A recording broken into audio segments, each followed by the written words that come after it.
Anybody have a pen? Like words. I just. No, PIN.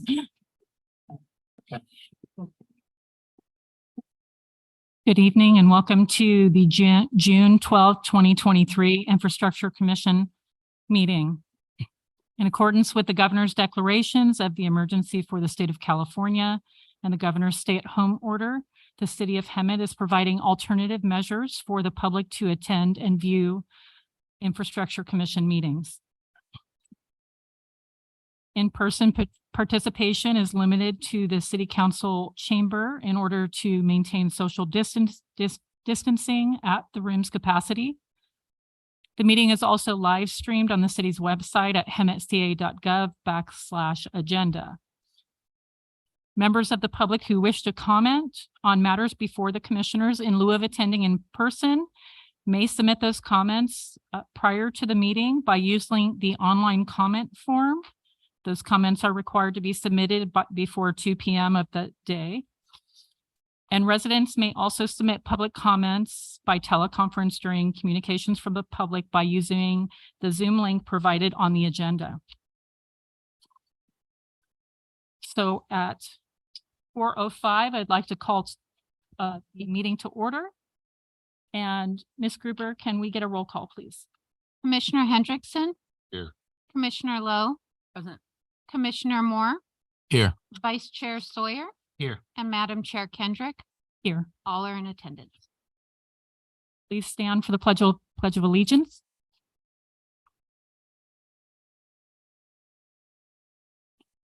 Ready, begin. I pledge allegiance to the flag of the United States of America, And to the republic for which it stands, one one nation, nation, under God, indivisible, with liberty and justice for all.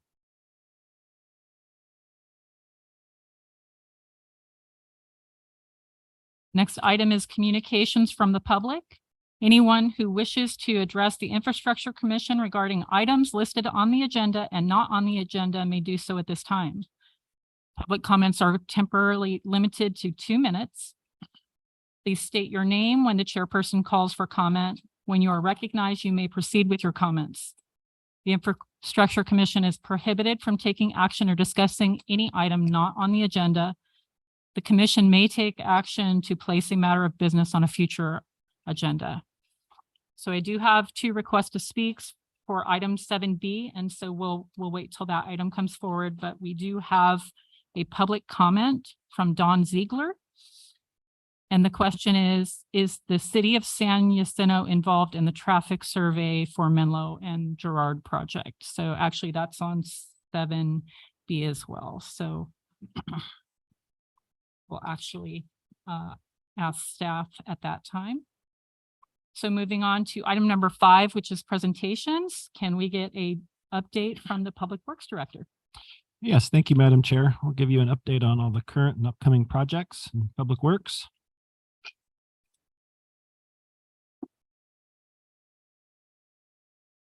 As the PowerPoint comes up here.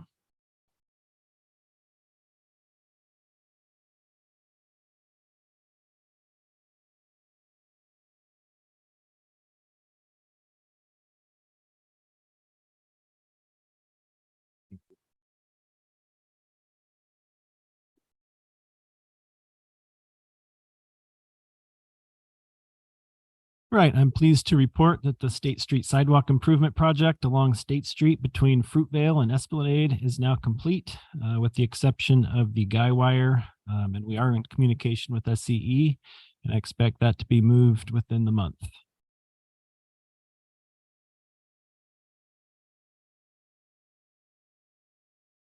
The Simpson Center rehab project on the parking lot is received its final coat of striping last Friday, and I've been informed that as of today, they're officially demobilizing. I did want to note the driveway on Devonshire was intended to be replaced as part of this project, but the design consultant had it mistakenly on the additive bid item, so we are unable to get that done with this project, and I'll have to add it to an upcoming project.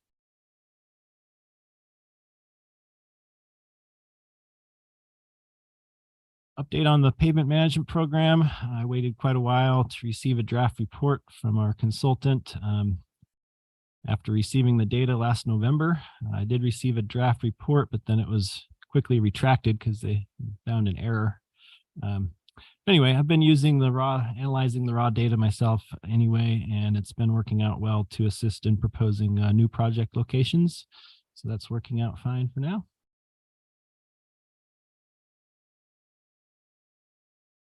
The citywide sewer main replacement project, CIP 5653B, is ongoing in construction. Construction began back in October, and it's approximately 90% complete right now.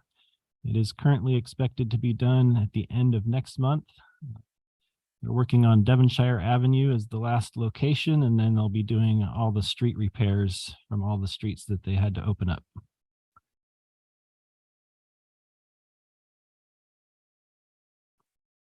The skate park construction is moving along well. It's still on schedule to be completed by early October.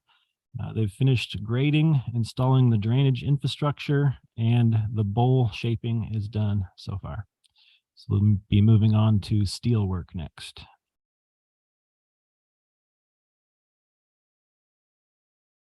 The Hemet Valley Bikeway project started just last week on June 5th. It would have started a little sooner, but we had to get some pre-construction user counts done to meet the grant requirements. And that took a few weeks to coordinate, but it is now under construction.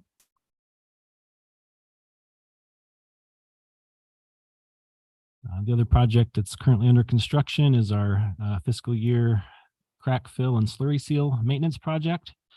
And it's expected to be complete sometime next month. I did want to note that we were able to get the intersection at Dominigoni Parkway and Searle Parkway with a grind and overlay as part of this project.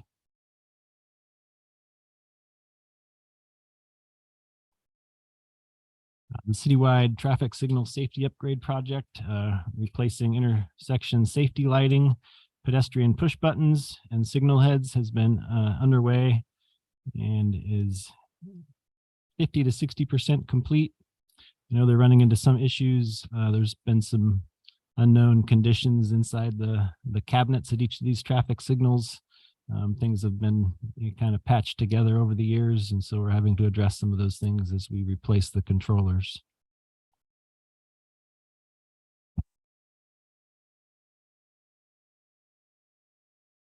I do it at the end, if that's okay.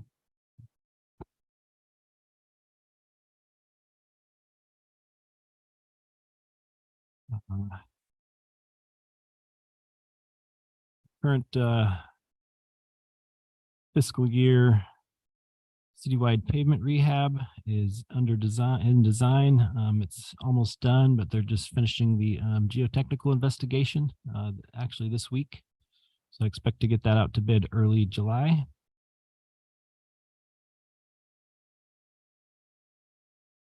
We applied for CDBG funds for some sidewalk improvements. It was the same application that met all the requirements from last year that did not receive funding. So this year it's received 200,000 of the 519,000 that was requested. So we do intend to move that forward and request the difference from another funding source.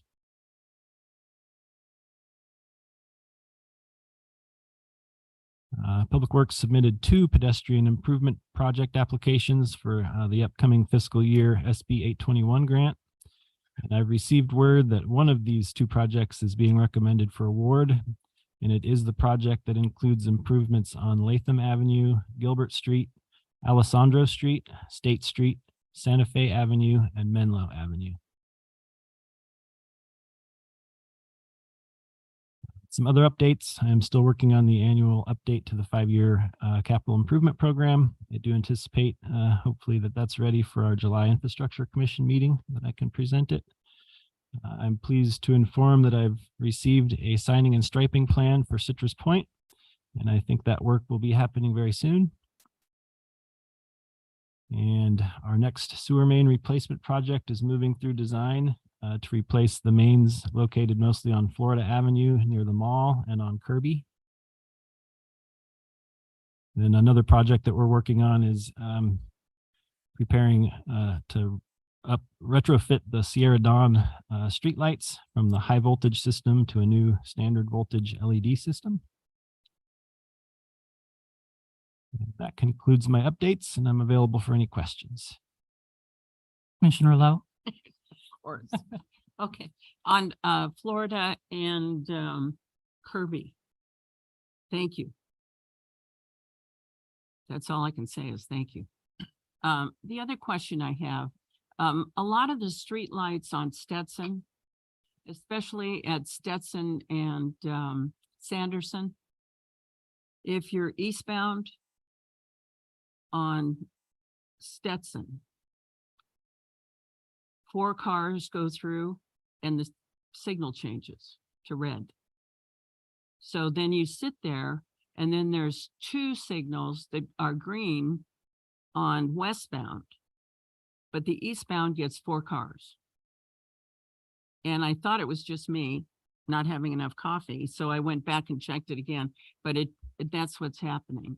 So I think they just come out and check it and fix the box. And Yes, we'll get that looked at. It doesn't sound like it's in the primary yeah, it's mode just that for that. it's so fast, nothing can get through, really. Yeah, so. Thank you. Commissioner Hendrickson? Yes, I just wanted to commend the city on the work that was done on State Street. The sidewalks look great. It's improving drastically. Thank you. Commissioner Sawyer? That's also what I want to touch about, sidewalks, and you got some funding on some of them. So how do you prioritize those that are coming up? Because some of them throughout the city have been marked for a long time. The ones that have received funding are part of an application that we submitted the locations. And you know, those are usually based on like destinations within like a 3/4 mile radius of like, say, the library or bus stops and things like that. And so that's how we've kind of put together the applications for those funding sources. Thank you, Director Rao. I also want to commend you on the updates. I did have a request. Is it possible for us to get the updates in advance when the agenda comes out? So that way, if we've got questions or comments that we could Sure. kind of look into that. And then would also request updates on some of the other items that we've brought up at previous meetings. So moving on to the item number 6, which is our consent calendar. All consent items will be acted upon by a single action of the commission unless otherwise requested by an individual commissioner for separate consideration. Anyone want to pull any items from the consent calendar? No, just a comment on 6C. I did talk to, so the rest of the commission knows, I did talk to Noah today about Rose Road because I was concerned about it. It's a historical connection to the valley, both in San Jacinto and Hemet, because of the Rose Farm and roses and all that. And that was just kind of coincidental with the last name. But I appreciate the fact that they were only taking part of it. They weren't changing the name of the whole street. So that's okay. Thank you. Yeah.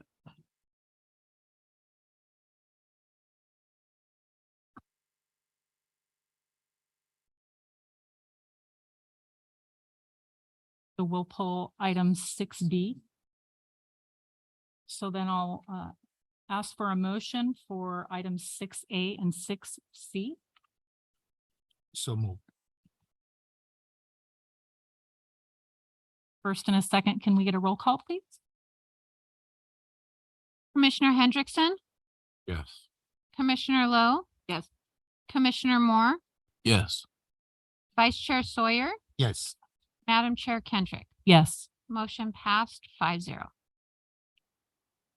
Moving on to item 6B. Yes, it's just a quick question on 6B. The second line, it states there is one project proposed. So these streets all of this street that are listed, they fall under the one project? All of these locations would fall under one project. Yes. That was my question. Thank you. I did have a question, Director now, Rao. So in the discussion, you talk about a focused area of street reconstruction with within the auto mall. So is that part of this project? That's as- not part of this. That's Uh, just really the only one I anticipate that'll be a full reconstruction project that's going to be this fiscal year in addition to this one. And I did appreciate seeing improvements in every district in the city. So I want to thank you for that. Being no other comments, I'll, May I make a comment? Councilmember Peterson. I was just curious in looking at this because a lot of Palm Avenue is covered by the bikeway path and now you have more. So there's only two areas that are not covered. And I'm just curious, Thornton to Johnston, that's not covered by the two projects. Are they in pretty good shape or are they going to be a future thing? Because you're going to have really nice streets and then two areas that are not so nice maybe, or maybe they're good. I don't know. Look at that section. I think that might fall into like a grind and overlay Don't mix it rehab up. project Yeah. rather than a full reconstruction.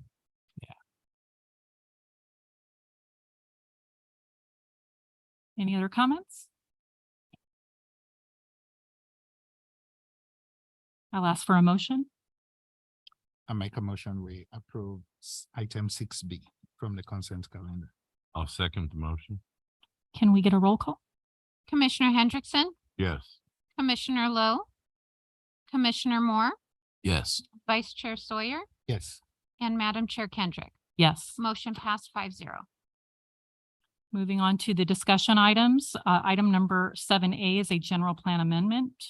City initiated amendment to update the circulation element to include the removal of a segment of the future Whittier Avenue alignment from the City of Hemet General Plan roadway circulation master plan. Can we get a presentation, please? Yes, thank you, Madam Chair, members of the Infrastructure Commission and Councilmember Peterson. I'm Monique Alanis Flater, Principal Planner. This proposal,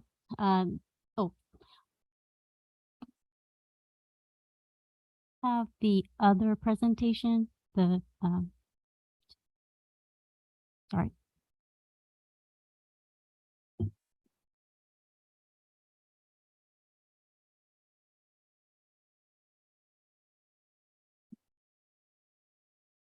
General Plan Amendment to the circulation element. The proposal aligns with the council's strategic plan of organizational effectiveness and looking at best practices and looking for potential impacts for transportation and infrastructure systems based on traffic analysis that follow protocols from the city. On November 1st, 2022, the Planning Commission recommended approval to the City Council for an update to the circulation element to include removal of a segment of future Whittier Avenue alignment with a condition that the Infrastructure Commission review and comment prior to City Council review.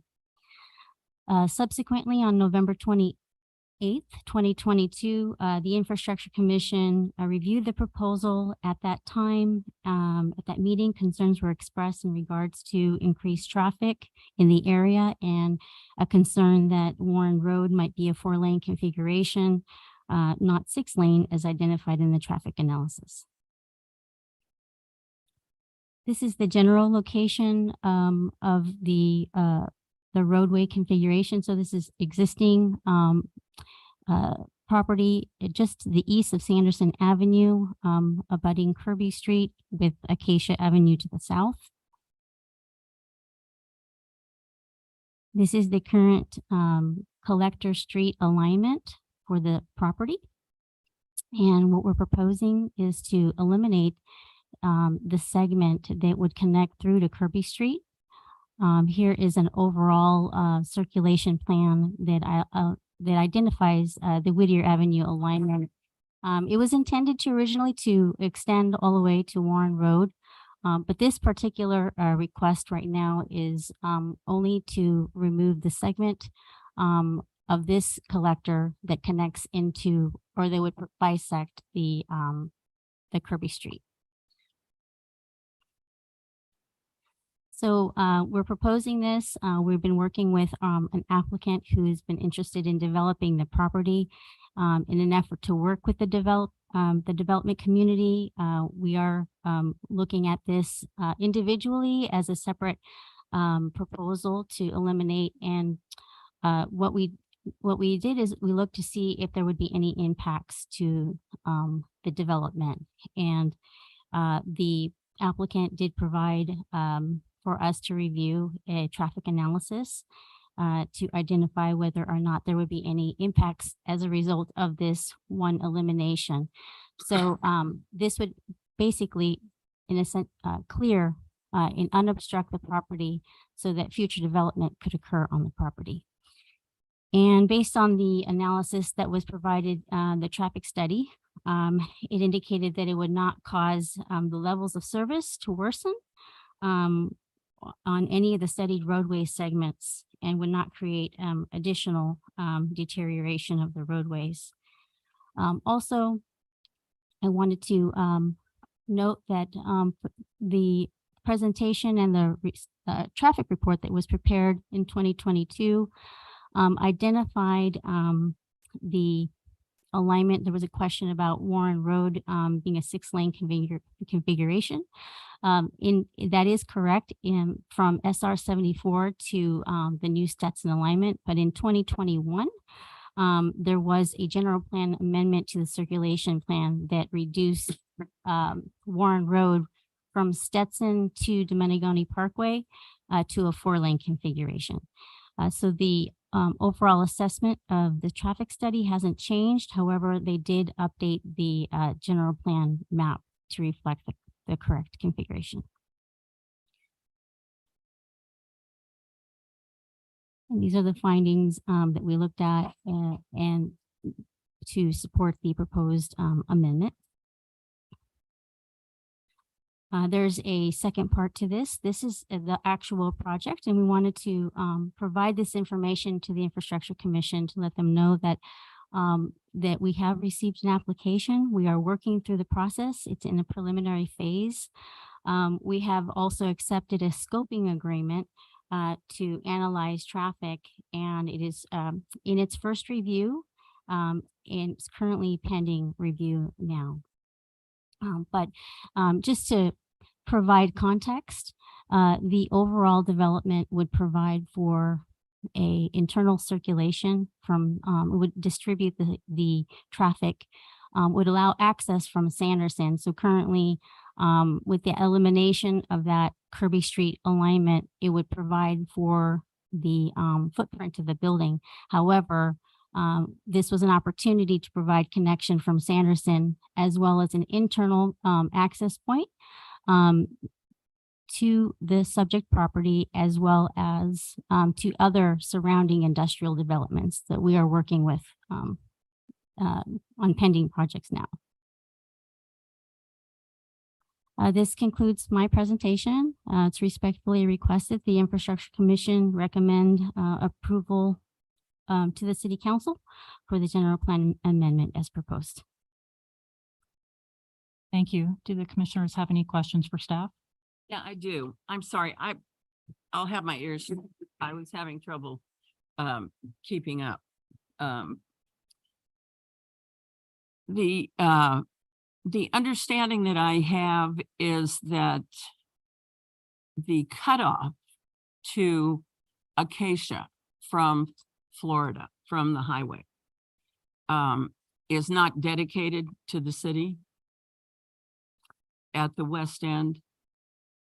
So when people take the shortcut onto Acacia from Florida, it's still controlled by Caltrans. Is that correct?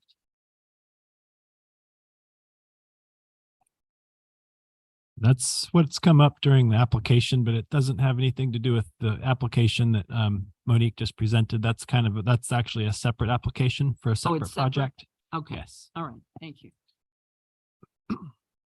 Commissioner Sawyer? Yes, I may have a couple. What period was the analysis conducted by the applicant? That's one. And then two, has the area been developed since then? Yes, the preparation of the analysis was conducted in 2022. The EPD Solutions is here today to reflect more specifically the time period of that analysis. They're here today. They can answer that question as well. Thank you. Commissioner Hendrickson.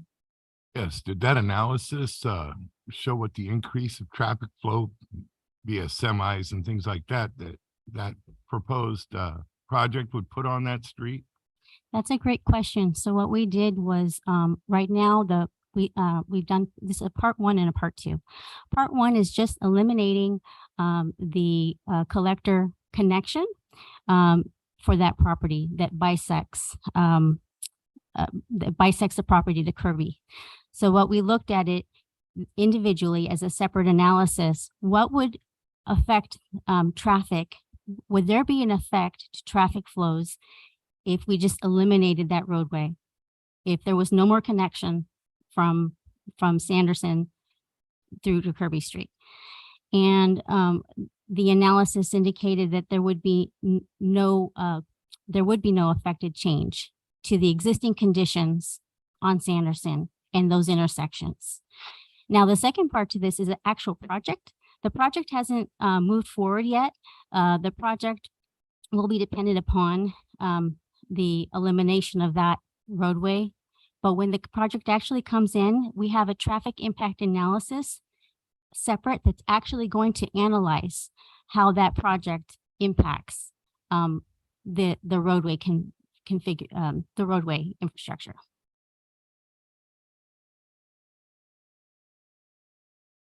Like the cart before the horse. Commissioner Moore. Yes, if I understand correct, you said the traffic impact analysis will be coming up soon, so we could see how certain streets will be impacted at that point. We haven't gotten to that point yet, if I understand you correct. That is correct. We haven't gotten to the, we're in pending application for a land use development application. And the Infrastructure Commission more than welcome to evaluate that. And we could report back to the Infrastructure Commission on the results of that analysis and perhaps what the recommendations are for that proposal. Okay, thank you. I do have a couple questions before I get into that. I do want to disclose that I did meet with EPD Solutions on Friday and then had a phone call with them today. So my first question is why is this a city initiated project? This seems to benefit only this project applicant. And how much time has staff spent on this? I know infrastructure's met on this previously, and then there was a meeting at City Hall with two of our commissioners, as well as two of the city council and several department heads and the interim city manager. So I guess I'm concerned why is this not an applicant initiated general plan amendment? That is a great question. So community development also supports economic development in our community. And when we look at opportunities, we saw that this presented a constraint and a barrier to entry into the community with this connection. It appears to be a supportable text amendment to eliminate that, to allow for the development of this property as a whole. We do believe that that connection that bisects the property is somewhat of a hindrance on the overall development. In that, we felt comfortable with pursuing an amendment to this alignment to allow the applicant to explore the actual project.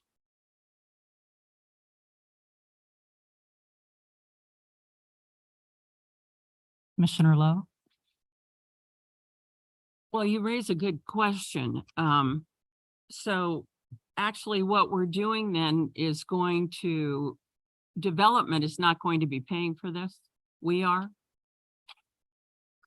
The app In the future, what Mhm. you're saying then is going to draw more congestion to that area, but we're the ones that are actually doing it. Is that correct? Instead of. So Yeah. so the applicant will be required to prepare a traffic impact analysis, go through the whole submittal requirement, pay development impact fees, permit fees to the city.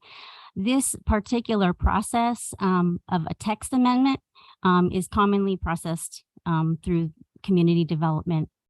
And in this, when negotiating and working with our applicant, it was one of their requirements to pursue the development. And what we asked for is an analysis just to look at that one segment of being eliminated without a project. What would happen if there was no Whittier Avenue alignment? What if Whittier Avenue never went through to Kirby Street? Would that affect traffic today? Would that affect the existing conditions of the city today? And the finding is that no, it doesn't affect the conditions. Okay, go ahead. Commissioner Hendrickson. Here's the thing I have a problem with. We do this and we allow this business to come in. They're talking 10 to 15 trucks down that little strip every hour. How's that going to impact our traffic in that area? That's a great question. So when the project actually comes forward, when the actual development itself, that will be analyzed in a traffic impact analysis. It will be reviewed by the city and analyzed, as well as peer reviewed by third party to ensure that that analysis and recommendations are reviewed through the project. But I also want to mention that these are zoned properties that are already zoned for this type of development. So this is an actual zoned business park industrial zone property. And so with the information that we have, this is how we are presenting it. Commissioner Lowe. I'm not sure if I have a benefit or if it's a deterrent, but I remember when all this started years ago, and the amount of traffic was entirely different than that's projected today. And Kirby was not supposed to have that amount of traffic, but now it's been shifted to Sanderson. But Sanderson is now the alignment to the Domagony. And so you've increased that traffic. And yet I see what Whittier is, what's going to happen to Whittier. And then if you take Hemet West or the Lakes at Hemet West or whatever it's called now, I should know. Now you're just confounding that problem, compounding it with traffic. So and yet I've been told that that's not supposed to be open access between the airport and everything that aligns with that fence line back there to the airport. Is that correct? It's not going to go from Sanderson through Kirby? There is an alignment that was intended to go through to from Warren Road through to Sanderson. I think that was the vision at the time. However, when we look at the existing conditions on the ground, it may not be feasible based on the existing land uses. So for example, you have the airport that abuts and the lakes development. Mm-hmm. So perhaps traffic going through those communities also may be undesirable. So looking at that from a land use and functional perspective, that we may be coming back to you also for a separate action, for a separate project that maybe it's not tied to this particular proposal, but it is a separate project, and we are also looking at that alignment as well. Well, the access, excuse me, may I continue with question? Go ahead. Okay, the access down Warren Road for vernal pool, which should never have taken place that way, is not even aligned with the entrance to and exit of Domagony. So those don't match up. And then you have Sanderson, which goes through high school traffic and Stetson. And so it seems to me that we're compounding another issue. It's interesting because we do, the restraint that we have is we can only look at the development when it comes in. And as long as it meets our general plan, land use or circulation plan to make sure the roadway configurations are per that plan, then we can analyze accordingly. We are certainly aware there's traffic issues and conditions in the city. We are aware of that. The Warren Road configuration is also being looked at right now for a separate project. So we do have projects coming into the city. We are looking at this. We are aware of the existing conditions and concerns being raised. Well, instead of looking at a project by project, shouldn't it be looked at as an overall area of circulation and connectivity to Domagony and traffic movement? Because what you're doing is feeding all this, as was pointed out behind the Target Plaza off of Sanderson coming down. I mean, it just seems it's already a hodgepodge. So we're not simplifying anything. And we're certainly not streamlining it. What we're doing is setting it up for congestion 10 years from now. Yes, yes, that is understandable. And that is the existing conditions that we're faced with as we grow in the community. No, it's called planning. Right. And yes, no, absolutely. You're absolutely correct. And what our restrictions are is that when a project comes in, there is a requirement of what can be analyzed. We cannot simply analyze the entire city for one project. There are certain requirements that are required that have to follow Riverside County standards. Okay, and excuse me for interrupting. I'm aware of all that. But what we're doing is setting us up for failure as a city. And it doesn't make any sense to me not to be planning ahead. I'm sorry. We have a wonderful superintendent of the Public Works Department now. We have good planning in place. We have an excellent city manager. And I don't think this is the time to dig the hole. I'm sorry. So. So I still have a couple comments. So with the comment regarding the city initiated. So again, based on what we're being shown, this seems to serve this applicant. However, you're talking about other projects that are going to analyze other amendments to the general plan. We can only amend the general plan 4 times a year. So how many times have we amended it so far this year? And shouldn't we be doing it comprehensively? There were issues brought up based on the attachment to the staff report at the previous Infrastructure Commission, as well as the meeting at City Hall regarding Warren Road. And as you indicated, it is 6 lanes, but it's never going to be 6 lanes because of the biological issues. So while we're doing a city-initiated general plan amendment to do this cleanup to help development, why aren't we addressing all of the different amendments or modifications that you're looking at? I mean, I think if it's on the city's dime, we know there's issues with Warren, we know there's some issues in other areas. Why do we want to use one of our cycles? We get 4 cycles a year to amend the general plan. So that's one of my questions.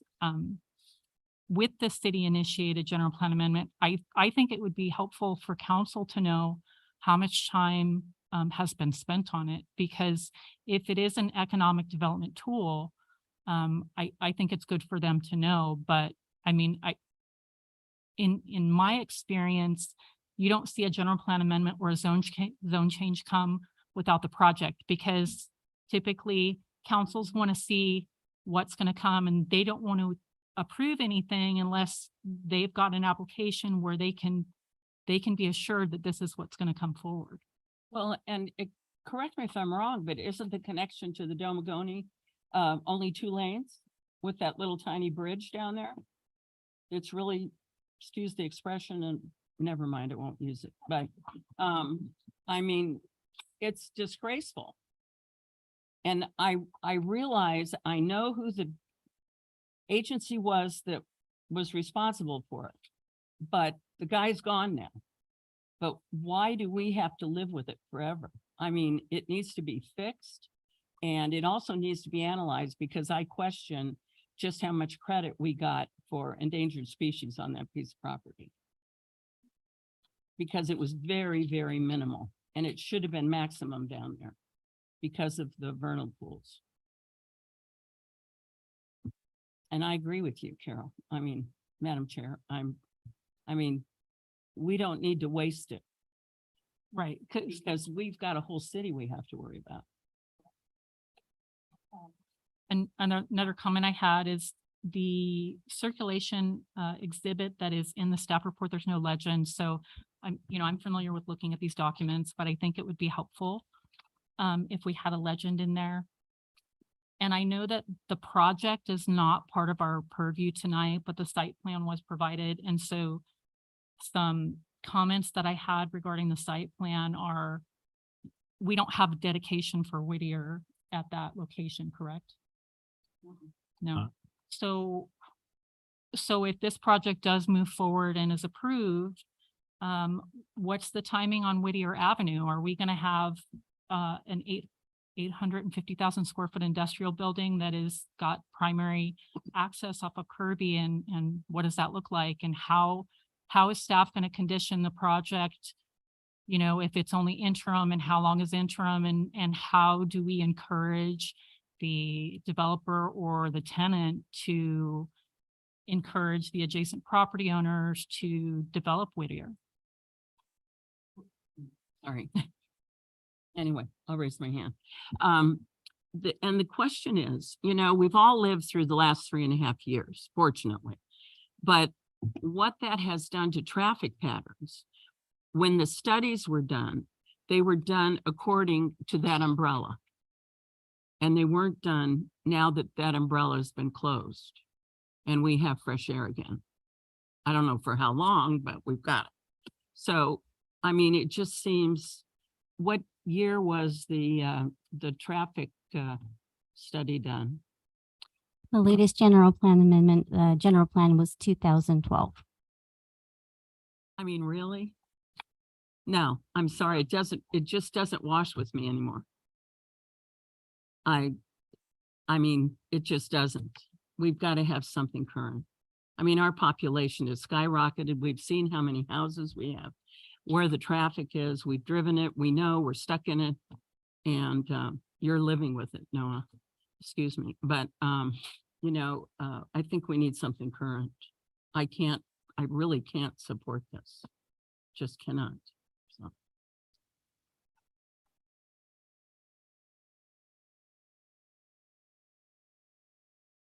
Don't have any other requests to speak. I know that EPD is here. Would you like to comment on anything?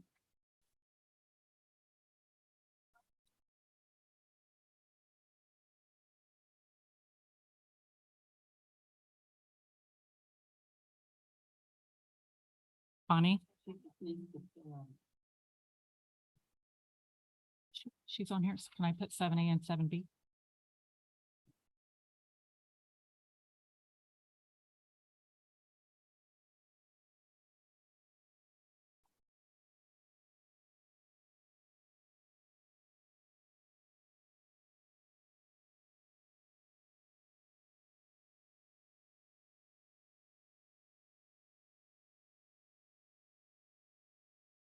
Evening. My name's Charlie Sisikowski. I work for EPD Solutions. I'm working with the applicant on this project, and I have Megan here from my team. She's the head of our traffic department who has prepared the study for this.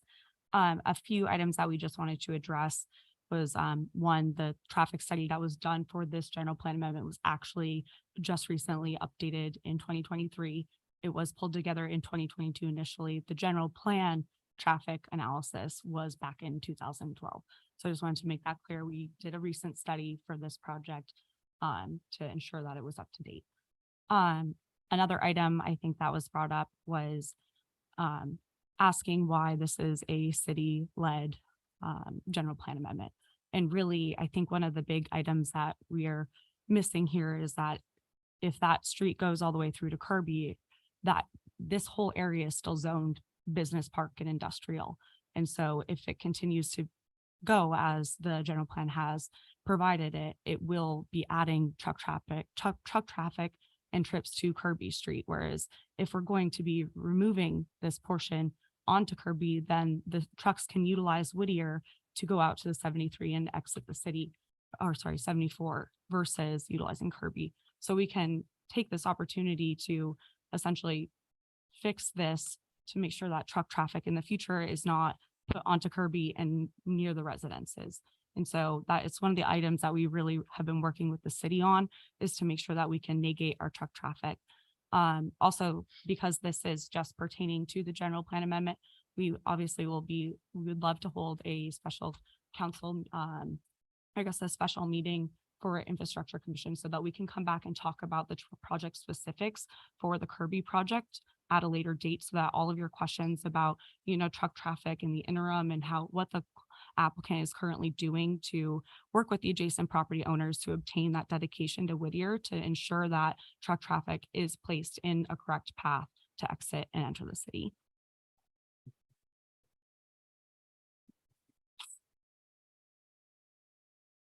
Sir, excuse me, if you want to comment, you can come up. I'll just say I'm a person. Go down the street, fish on Woodward, small. Yeah, okay. Commissioner Lowe. Well, and in our discussion the other day, Carol and I were both there, and we were grateful that you're finally off of Kirby. But I'm looking at it from a bigger umbrella that's not site specific to your project. And what I'm concerned about is that was designated as light industrial and so forth. But when someone talks about 500 employees, that raises some red flags. Perhaps years ago, when that was put into the general plan, 250 may have been the number, 200, whatever. But when we're multiplying that, and then you go all the way down with the development of the high school, you have the development of Walmart Center, and now we also have development south of Acacia, all the way down to the old industrial park that is finally filling up.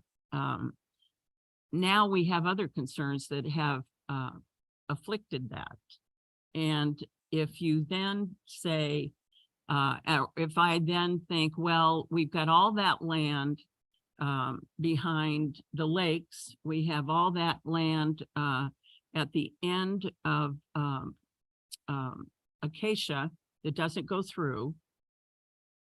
But then I find out the other day that the city does not have control of that intersection off of Florida, which it was supposed to have had 12, 14 years ago. That really sent out flags to me.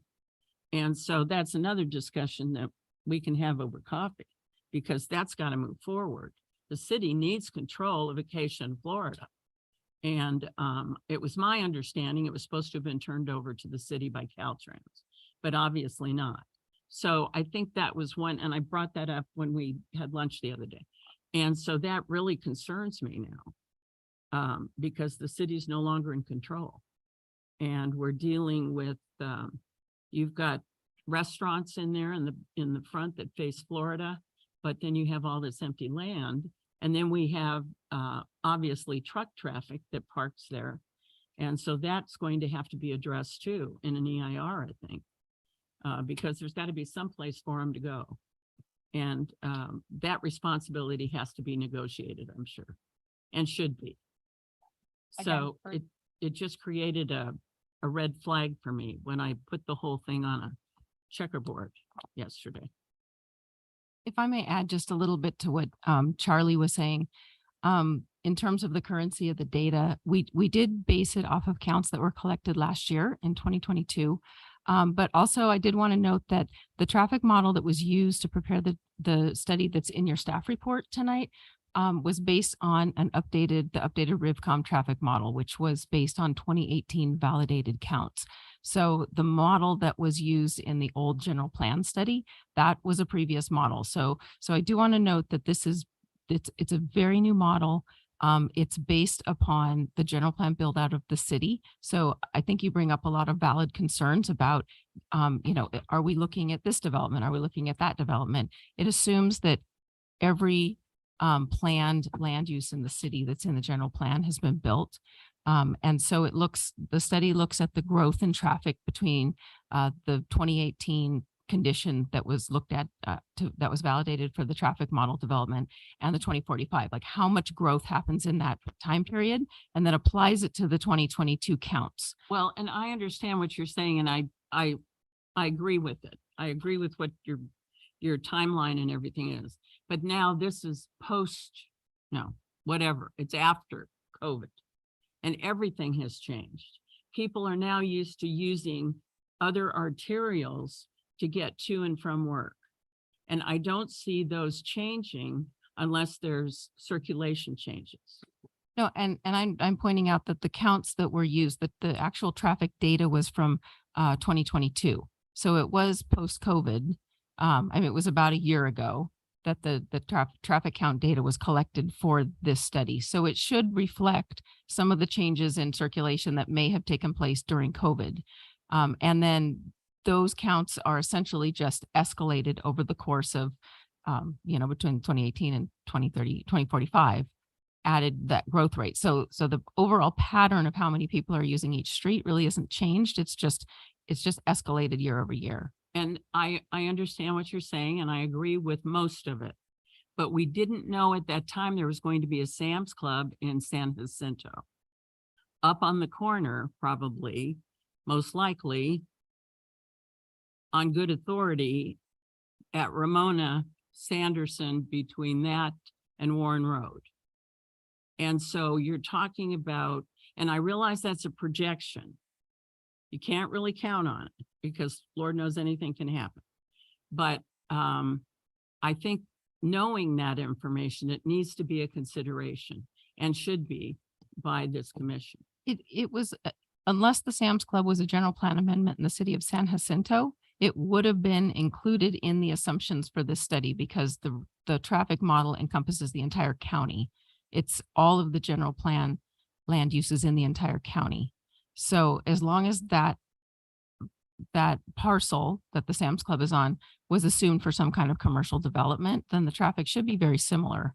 Unless it was, residential and then it got converted to a Sam's Club, then I agree with you. They didn't take into account the cracker boxes that were built on Domagona either. So I'm sorry, I just have trouble with it. So anyway, that's it. I'm done. Hi, Megan. So you mentioned that the traffic was updated, and it says it was updated on June 5th, 2023, but the date on the date didn't get changed. The date didn't, because so this was done. what We changed? noticed that right as we were sitting Yeah, here. So. what changed? Because I know that there were a lot of things discussed previously, and I didn't see those changes. So can you kind of briefly tell me what changed in the study? The only change that was made in the study was to change Warren Road from 6 lanes to 4 lanes because that was caught a few weeks ago as the staff report was being prepared that previous general plan amendment had not been accounted for. So that was the only change. All of the forecasting, all of the data, everything in the study is exactly the same. It was just what the level of service would have been on Warren Road. Right. And then I just had one more question. I know that you use the RIVCOM data, but I think that for the Valley, just Hemet, San Jacinto, I think that we're a little bit different than other locations. We don't have a freeway. I think that, there needs to be a little bit more scrutiny because our streets that our residents are traveling on are the ones that the trucks are going to be traveling on. So I think that that's, where a lot of our concerns coming from. Well, I had concerns with the realignment of 79. there's still 3 hanging out and there's a current case moving forward because RCTC has been sitting on its duff for the last 5 years. And so that alignment isn't in stone yet either. I don't think anybody at the city's been versed on it. We had a committee meeting not too long ago, but there wasn't anybody from the city that was included in that discussion. The county was there, Juan was there, he knew and alerted us to that. I think if I can address that concern, I mean, with all due respect, the things you bring up are valid concerns. But a lot of this is going to require a citywide study of your circulation. And the question that we're bringing forward today is just whether or not we can accommodate removal of that one segment of Whittier without affecting circulation in an adverse way. And the conclusions of the study was that it's very nominal in terms of the change. You get a little bit more here, a little bit less here, but it doesn't change the overall operation of the roadway. Okay, So- I agree with you with what you just said. I understand. But what happens when the next applicant comes? That's the only thing I have to look at. I have to take that into a consideration too. And I think this came up at our last meeting as well, is this is a city initiated general plan amendment that is not giving us all the data for the project. Like I said, this looks like it's purely going to benefit this project. So I think that if we had as a comprehensive package with the general plan amendment and your EIR and your plot plan, whatever applications that you need to do, I think that's our concern. Again, is kind of doing this in a vacuum. And I know that was raised previously. All right, thank you. Commissioner Hendrickson. See, yeah, you have a report that says this isn't gonna impact our community. But that report that the 15 trucks an hour going down our little streets right now. And that's where my concern lies. Is because you start running that many trucks, it's not only gonna clog up the traffic, but it's gonna destroy our street. And that's an understandable concern, which has been addressed in the project traffic study. I unfortunately can't tell you why the two processes were separated because I don't know. Perhaps somebody here might, but the traffic study has been completed and I do believe it's been submitted to city staff. So it's likely going to be available for your review, if not now, sometime in the very near future. So It's on its second submittal. So we're going through comments. And just to note, I know you don't have it in front of you, but the conclusions of the traffic study were similar in that the levels of service with and without the Whittier extension were not substantially different. So it was the same conclusion. I think we all favor having the trucks not enter off of Kirby Street because then they're not affecting the residential roadways. But in terms of just the actual level of service at the intersections, it was not changed. Commissioner Sawyer. Yes, Madam Chair, I want to suggest that probably we have another analysis conducted and be given to this commission for a little study session and then request them to come back before the commission. Is that a motion? Well, we still have someone that wants to speak, so Okay. Unless there's any more comments, I'll call up Connie Clark.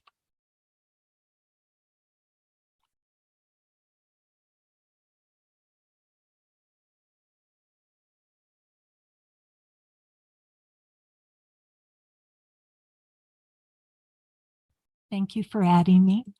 First of all, thank you for keeping Rose Avenue.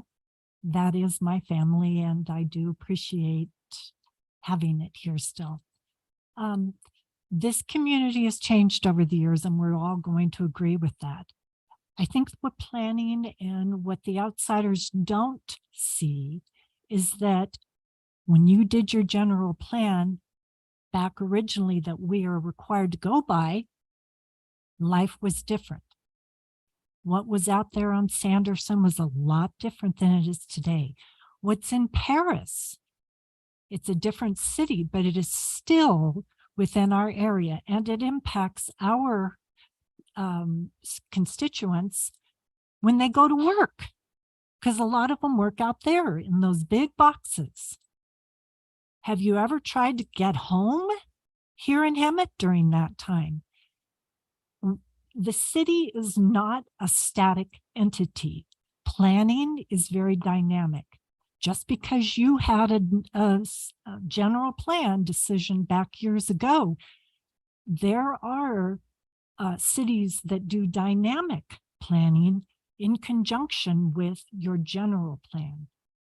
And things like COVID have changed. Sanderson's different. No more is the Perry Ranch sitting out there. It is now with Walmart and a big manufacturing in the city courtyard.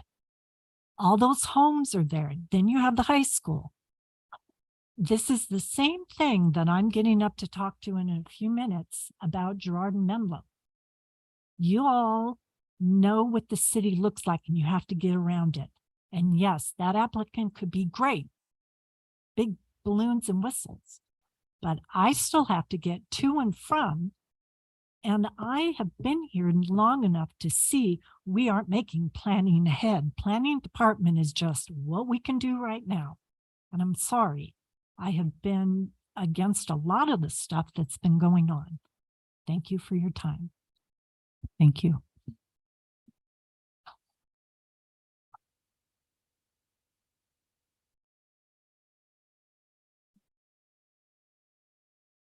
Nurse Sawyer, did you make a motion? Madam Chair, I'm sorry to interrupt, but I'd like to open it up to anyone on Zoom who would like to comment.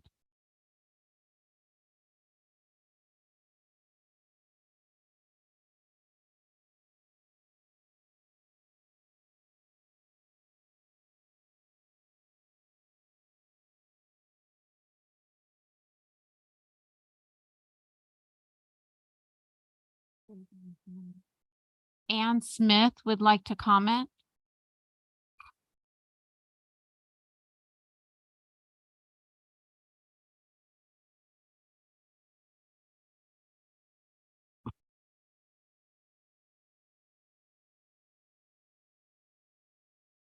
Ann Smith, would you like to speak?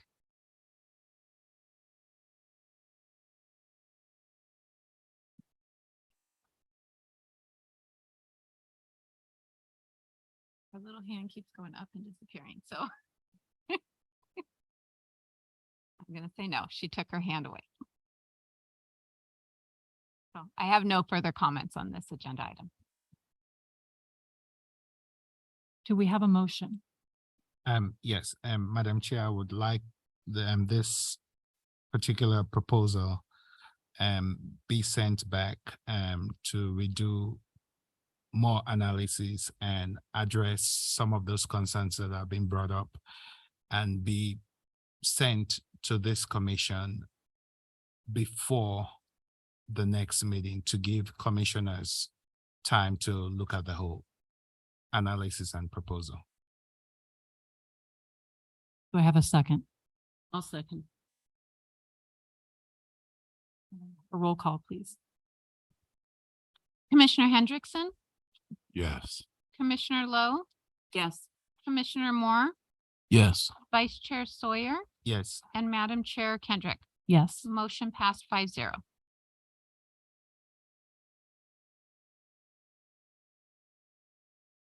Moving on to item 7B. This is the Menlo and Girard, 800 North Girard Traffic and Safety Review. Can we have a staff report, please?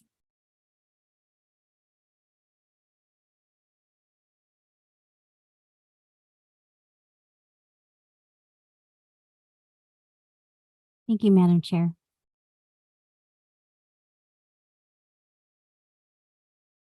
This is a traffic safety review for the cross streets of Menlo and Girard. This is tied to a project that came forward to the Planning Commission on March 7th. The Planning Commission approved the project. The project is a zone change and tentative track map for this construction of 51 single-family lots and associated improvements.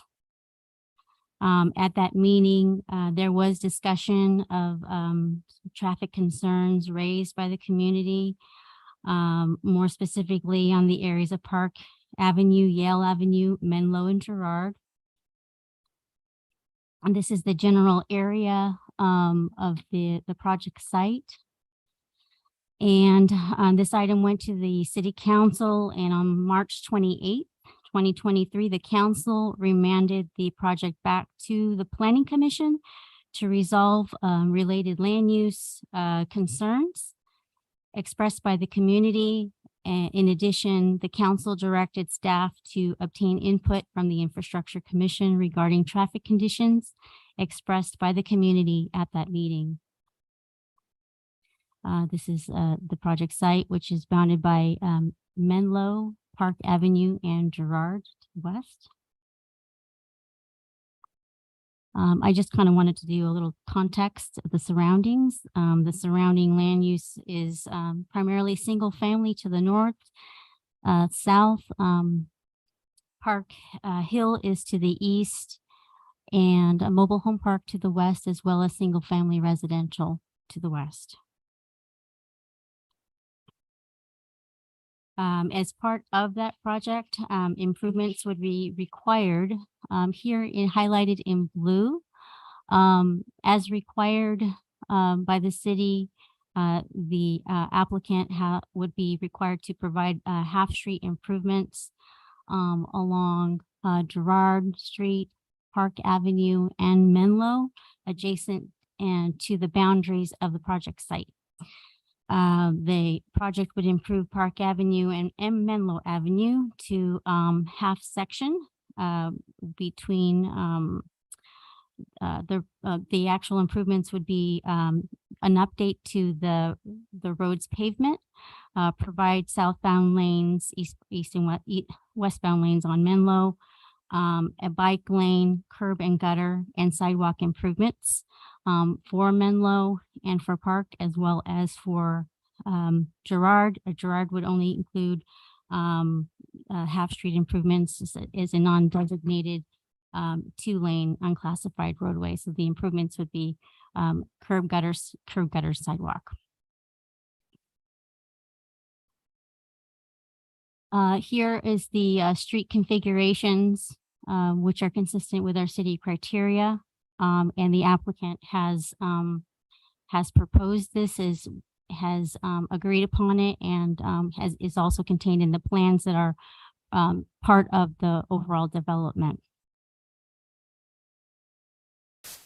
A traffic impact analysis was prepared in 2019, and subsequent trip generation, vehicle miles traveled analysis prepared in 2022 for the project that evaluated the 4 intersections adjacent to the project area. The traffic impact analysis found that the proposed project does not result in an increased level of reduction to the level of service or the existing deficiencies within the area that was studied. So I just wanted to clarify the required study area. The traffic impact analysis studied specifically these intersections. And now, as expressed in the city council meeting, members of the public expressed concern within this general focus area that goes beyond what was required to be analyzed for this project. What I would like to do is cover some of the topic areas of concern raised by the public. And what we're asking for this evening is for Infrastructure Commission to provide recommendations based on the concerns expressed by the community, generally for to support the existing concerns raised by the public. One of the concerns expressed that there are high speeds on Girard Street, Menlo, and Park Avenue, There are no sidewalks on Girard Street, Park Avenue, and Menlo Avenue. Terrace and Cajon are used for shortcuts to avoid main traffic street intersections. There are no bike lanes in the area. A recent traffic fatality occurred near Girard and Menlo, and there have been multiple accidents on Girard and Menlo Avenue. There are no stop signs on East Menlo at the Girard Street intersection. Both the city and the applicant, it was identified by members of the community that both the city and the applicant should invest in the improvements to the area. There was also a comment that there was a recent accident on Terrace Drive and Park Avenue. As well as a concern that residential development to the north within the jurisdiction of the city of San Jacinto would also contribute to traffic in the area. Also the concern that traffic study for the project was completed in 2016.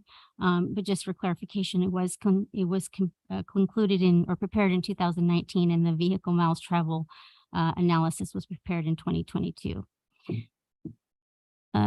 Another concern raised was that exiting from Chino Lane is difficult due to high traffic volumes at certain times of the day, and that adding more houses will add more traffic, and that there are no street lights in the neighborhood.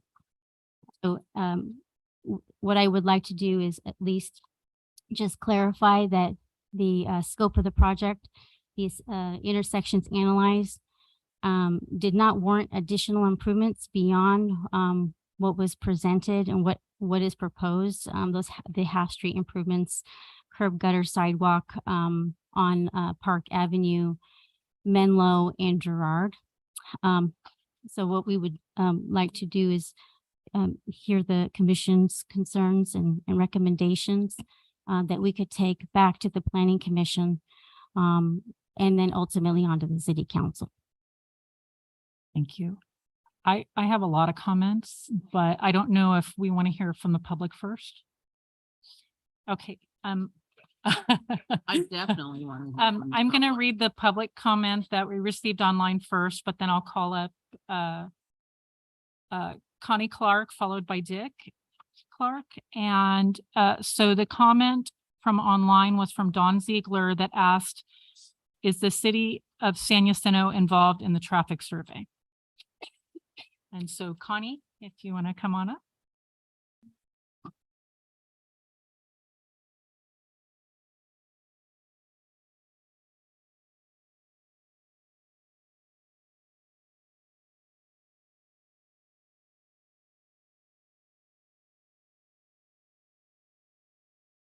Hello again. We live on Terrace Avenue. Back a ways when developments were in the works in both San Jacinto and in Hemet, a lot of things were looked at. This is old property of my family's.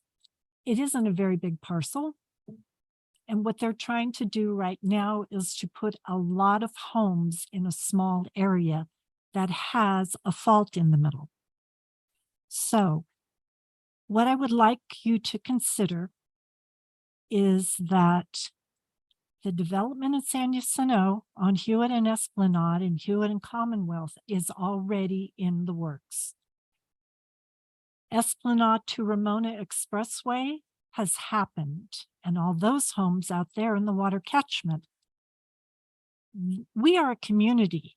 We aren't just one city and another city. And this is where I wrote a letter a couple of years ago to both City Council, Hemet, and San Jacinto, and I brought up all of these things because we are sandwiched in the middle of San Jacinto's property and this property. And you want to put 50 some odd, they would like to put 50 some odd, and we have no infrastructure road-wise. I can't tell you when Girard has been paved. The stop sign on Menlo and Girard is only a one way. Have you ever been at Yale and Park and Menlo at any given time. And if you do a study, it has to be during school time because we are in the city of San Jacinto's school district. So you will have families traveling on these. And then on Terrace and Cajon, even Desert Towing uses Terrace and Cajon as a shortcut to get to Park because they don't want to get out there at the Park, Girard, Menlo, Yale area. When this development behind Walmart goes in, Girard is going to be pushed through into San Jacinto. We need to look at that right now. I don't care what the planning says right now, but these two cities need to discuss what's going to happen because that's not going to be a little Girard Street. It's now going to be something akin to San Jacinto. Please consider doing a traffic study when the school is in September, October. We need a lighted section. And I think that any developer that wants to put that many homes in density should help foot the cost of a lighted section. He's bringing more money, but he's also getting more money. I would suggest that we look at decreasing the density of that population also. And what do you want us to do? Because we're in a high fire area with Park Avenue when we've got to evacuate and we're clogged up and we can't get out of our own little areas. You might consider closing Cajon and Terrace to a one-way. I don't know. But finally, I would like you to look at what the city was back when we did the general plan. I don't care what it says now. And I don't care what they want to make it into. Is it good and common use for one of the last pieces of parcels inside the city of Hemet? I say no, but I would really like you all to at least invest some time and money and find out how our lives are going to be impacted. And I do appreciate your time. Thank you. Yeah. Connie, have you talked to Larry about the Larry. minor? Oh, no. I have contacted a lot of people over on Park Avenue. About off of Oakland. Are they aware of this? I have a whole group of people here that we have a email tree, and we have tried to get as many people as we can, but that's just it. When we have planning, they only go out a certain footage or feet to notify, and we need public input because people on Yale need to know about this. Okay, thank you. Connie. Commissioner Sawyer, Ms. Clark? Connie, I have Oh, a sorry. question. So, Oh, God, yeah. you're Okay. popular. My quick question is, did you guys reach out to the San Jacinto Council and the planning? What I can do for you is I can get you a copy of the letter that I sent them. Your city council members, including Carly, got a letter, and it was about a 3 or 4 page letter that I documented the different things that we need to look at here. And the reason why I know this, my dad was assistant general manager at Eastern Municipal. And when those properties were trying to be developed earlier, not only was it sewer, traffic, but it also had to do with Girard will need to be graded and changed. Who's going to foot the bill for that? And that's a big deal. I mean, have you ever gone down Midway and then they dump down there behind Walmart? It's not, and see, we get it all the time. The city of San Jacinto, Hemet, they all go, oh, no, that's not our trash down there. That's private property. I mean, it's a bastard child really down there. But in the future, it's going to make the city of Hemet and the city of San Jacinto much busier. And so, yes, If you would like, I can provide you a copy of the letter. I can give it to everybody here. And it was addressed also to your planning department, your community development and building. I had everybody in both cities covered there. I never heard anything from anybody. Thank you for the letter. It went in the waste scan. I don't care. But I will get it for you. Thank you. Thank you. Dick Clark, followed by Terry Larned.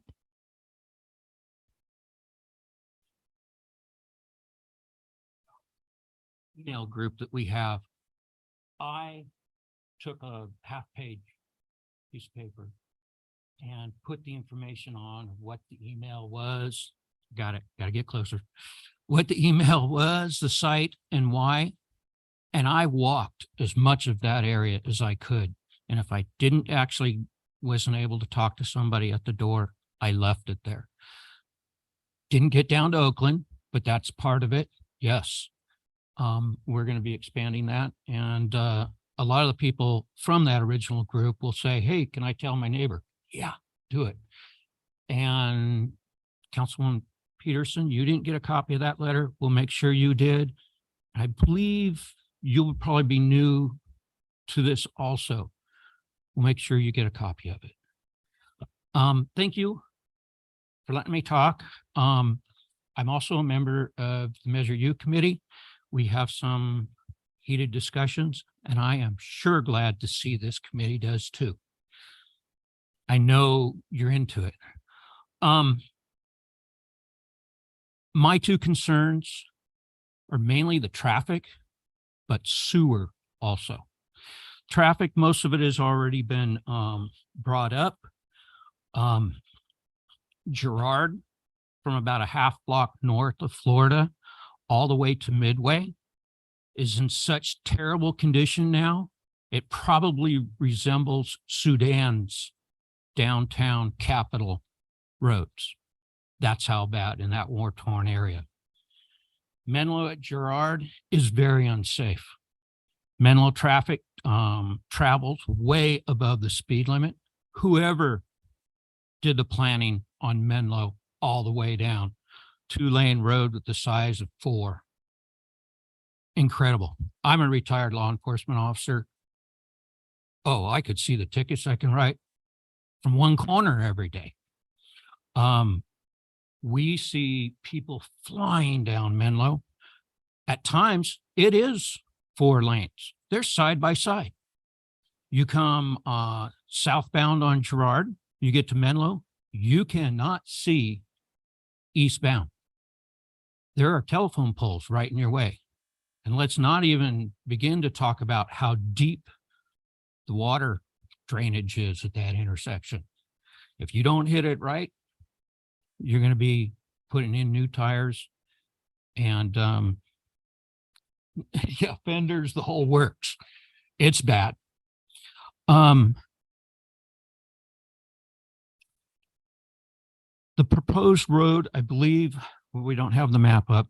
I believe it's called Road B, comes in directly across from Deirdre Lane on Menlo.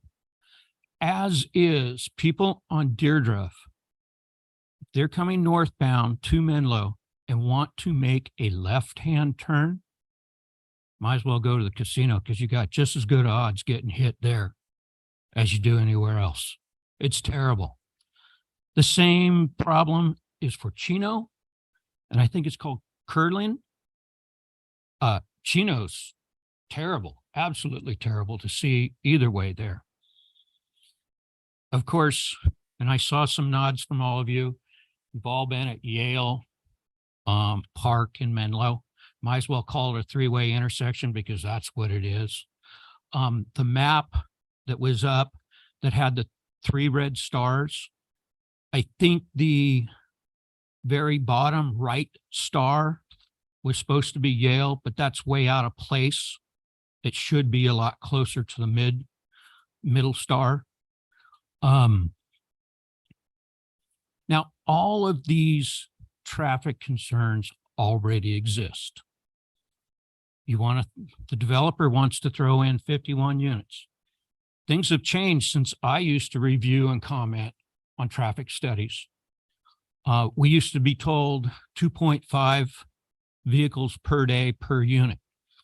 Well, that comes out to about 130 trips per day if you went by mine.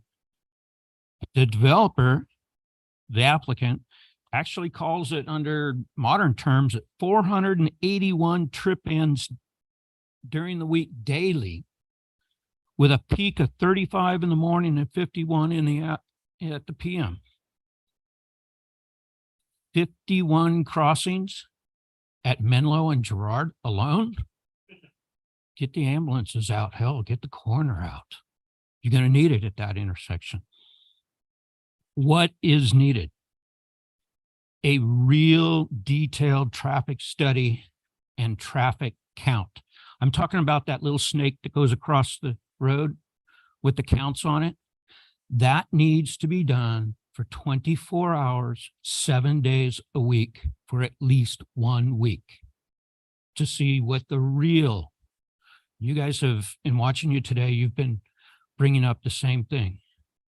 What we think is going to happen versus reality. We need those real numbers.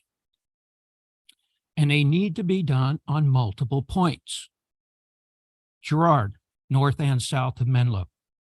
Menlo, let's say at least between Girard and San Jacinto, and Girard and Park, somewhere up on Park.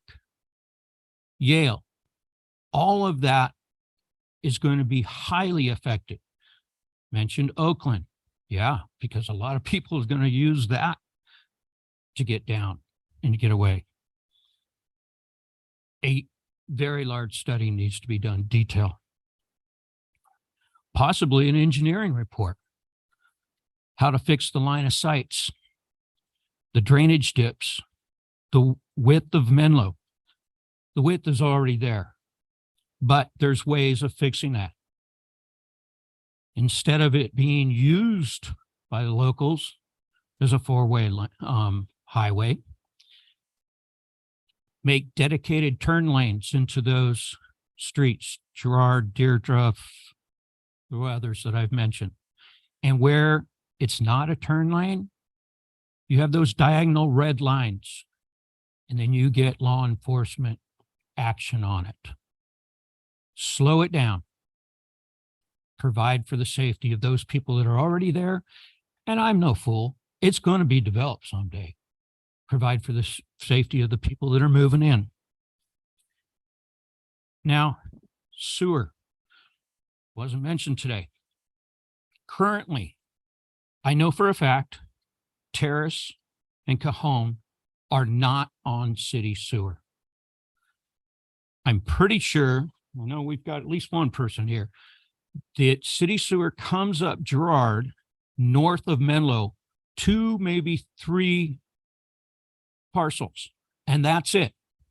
Now, nowhere on the maps or in the proposal by applicant did I see where the sewer is going to enter and exit this proposal at 800 North Girard. If it comes out and in, however you want to call it, at Road A onto Girard, that means it's going to have to extend up Girard past those 2 or 3 units that are already on, up to meet that opening. Those homes that are along that way that it's going to be passing deserve to be hooked up into it. And if that developer is doing that way, why would the city of Hemet pay for that? The developer wants to bring it up through there, and that's the way it's going to be. Hook those people up. I know when I was forced during a major, we were forced during a major rebuild of our house to put in a whole brand new sewer system, tank, the whole works. Building department would not sign off on it until we signed a letter promising that if the city ever put sewer system through Terrace, we would hook up to it. It needs to be done because I'm sure the rest of Girard probably north from there probably isn't on either. So, I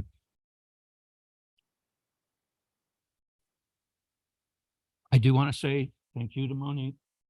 She and I have started off pretty contentious, but now I get emails from her, reminders. She's smiling. And I appreciate it. I had forgotten to take a look at you guys' agenda. Both Connie and I got reminders from her. We were able to get the word out. Thank you. Any questions? I I'm was sorry. You involved want in to tell the her? annexation when the city annexed up Mhm. there. And specifically, the residents asked, leave it alone. Don't put it in a lighting and landscaping district. So that's why there's no curbs and gutters now. That goes on to say, and here we are later. And you're right, it has to be done because of the development that's taken place. And especially, I have noticed that flood control has totally eroded the infrastructure up there. It's a mess. Oh, Cajon and Girard, we get a 1/4 inch of rain and get your boats out. Exactly. And so, in your neighborhood meetings, do the residents feel that they now understand why that needs to be done? I can't speak for our neighborhood. Okay. I don't believe the discussions have gotten to that point All right. because there's so much unknowns. I mean, I've talked to the developer that now owns the big property behind Walmart. And I understand that is in San Jacinto. Yeah, it's changed hands. Oh, It yeah. used to be. Well, except for an L-shape part. That developer is from Arizona, although he does have some major projects in this area he's done. That will eventually explode. And I imagine it's going to look probably the same density as what we're seeing at Hewitt and Esplanade, Hewitt and Commonwealth. And I know it's outside our city, but it's within the area that is affecting us. I mean, we've already got, people taking Midway to come through Terrace. Oh, it's terrible. I've got a couple of them that come every day and I'd love to throw a 4x4 or at least pretend like I'm going to as they come through. But there was another fatality at Midway and San Jacinto not too long ago. It's going to be crazy. Thank you. Thank you very much. Barry Learned, followed by George Garcia.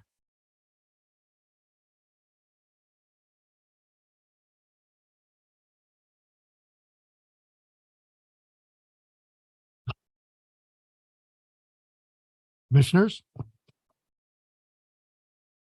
My name is Terry Larned and I live on Terrace.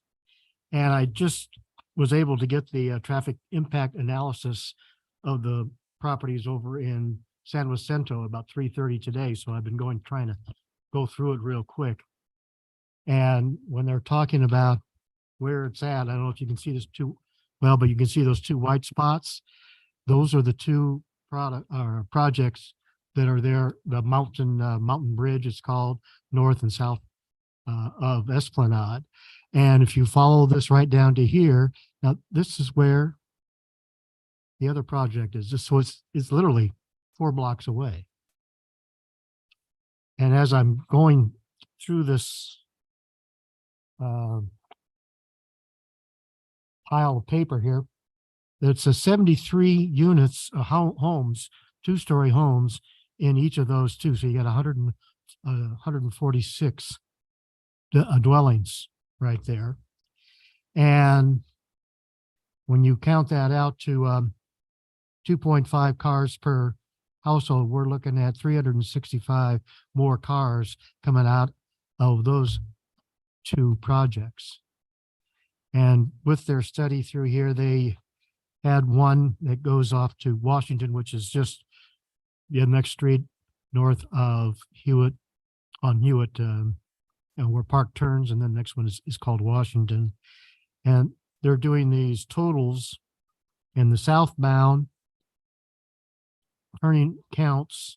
They say are going to be between 7 and 8:45, 559 cars. Yeah, it's coming down toward Hemet.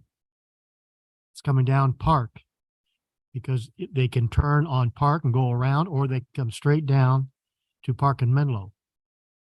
That's an awful lot of cars when they come through there, and that's only during the 2 hours in the morning. In the evening from 4 to 5:45, it's 884 cars. And it's, they have a rating, and on Hewitt and Washington, it gets an E and an F, and that's not good. They want to try to get a D or better. And so when you go down to E and F, that means it's way too dense. And they have like, here's another peak hour here they show. It's kind of hard to see it, but this is Washington here, and the next one would be where Park turns into Park. And they have some numbers here, and they said they have anywhere between 305 cars and 496 cars coming down. And this is between AM and PM peak hour traffic volumes. You know, like I said, I've been going through this real quick, trying to pull some of this information out, but we're looking at a lot of traffic. In other words, it's just, you know, if we're going to work with the city of San Jacinto, because we're right there on the border. I walk out my back gate, I'm in San Jacinto. And this impacts us because I hear the crash of the metal at the lights, because it's only 2 houses away. And I can hear when those accidents take place. And there was just one on Terrace. They just mentioned Terrace and Park. And the accidents are there. I come down Park, go north. As I come around that hill, and it's, you know, the site is blocked because you can't have the vision because it goes up and then down. And as I'm coming down and I'm getting ready to make a left-hand turn onto Terrace, I have to be very careful because people go out of that stop sign on Park and Menlo, and they just start gunning it, and they come up around. They think they're in the Indy 500 going around that curve. And I'm sitting there waiting for the traffic so I can make a left. And I've almost been hit a few times. One time he just went out in the dirt and went around me. And my wife just said that happened to her just a couple of days ago when she was coming in trying to make a left. And these cars, they don't care. They just zip on down. And when they're coming southbound off of the light, and if it's a green light, man, they just come off, and they're coming around that curve. And as they come around that curve, that's where Terrace is. And if I'm going to make a right, I have to be very careful because I have to make sure that I got a red light over there so I can take off, because otherwise these cars are going to zip on through. And you know, they're doing 45, 50 coming around that curve. And you find out why there's so many accidents in that area. And we have to be very diligent when we go out on Park. It's very dangerous. And that's with the traffic as it is today. When we get all these additional cars coming from the project on Menlo and Park, and when this is complete, those extra cars, it's going to be a nightmare trying to get out. And they're talking about taking and grading Girard down. Well, that means they're going to have to make our street into a cul-de-sac.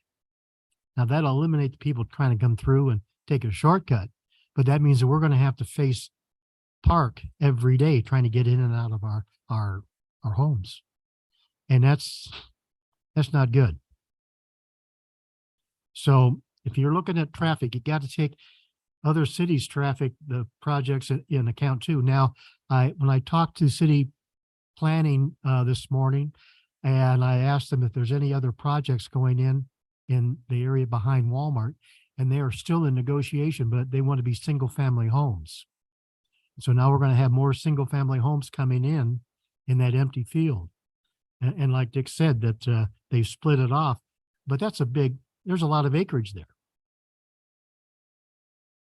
I don't want all these homes coming in 2 stories and looking down on my property right up against my fence. It's not, and then we needed an access road. We had Edison just come through a couple weeks ago because they needed to go in my neighbor's yard to do some work on the transformer. And so they had to come in through my backyard to go into her backyard. That's an access road. And if they don't keep that an access road, that's, Edison won't be able to go in there. So with the utility, there has to have an access road. We have to take a closer look at what's going on, what's being built in our town. And our streets, our infrastructure just not handling it. Like Dick said with that on Menlo coming up to Park, it looks like it's a 4-lane road, but there's only 2 lanes. There's only one yellow line, and people go zipping around me as I'm trying to make a left onto Girard. I have to be careful because if I'm making a left on Girard and there's a car making a left going south and I'm trying to go north, these cars will just go into the dirt and around, and I've almost been hit sometimes because I'm trying to make a left. They're nuts. They need, and you can't really see because there's a obstacle when you go up to make a right or a left from Girard onto Menlo, and it's hard to see. You got the telephone poles there and other cars, and so you have to stick your neck out to make sure that you don't have any cars coming at you. It's a nightmare. And that's just traffic. All I'm hitting on today is just traffic because this is infrastructure, and we need to take a look at that and get something going that is better for the residents that live there. Any questions? Commissioner Lowe? Jackie? Hello? Anybody? Jeffrey? Yeah, she's no, the only thing I can say is when this was annexed to the city, Mhm. I wish you'd given this speech. I didn't live there then. I see. Well, the people that did not want sidewalks. Yes, I They heard that. did not want curb and gutter. And that was one of the agreements that was made. And so here we are today. Because we have But it's a lady in our, pressed because of the population. we have a lady in our audience right now that Yeah. lives next door to me, and that's an original house. She bought it originally, so she was one of the original owners. No, So- and we need hear to tales stay from with her too. What we all thought, I think. Yeah. All right, thank you. Thank you. Our final speaker is George Garcia.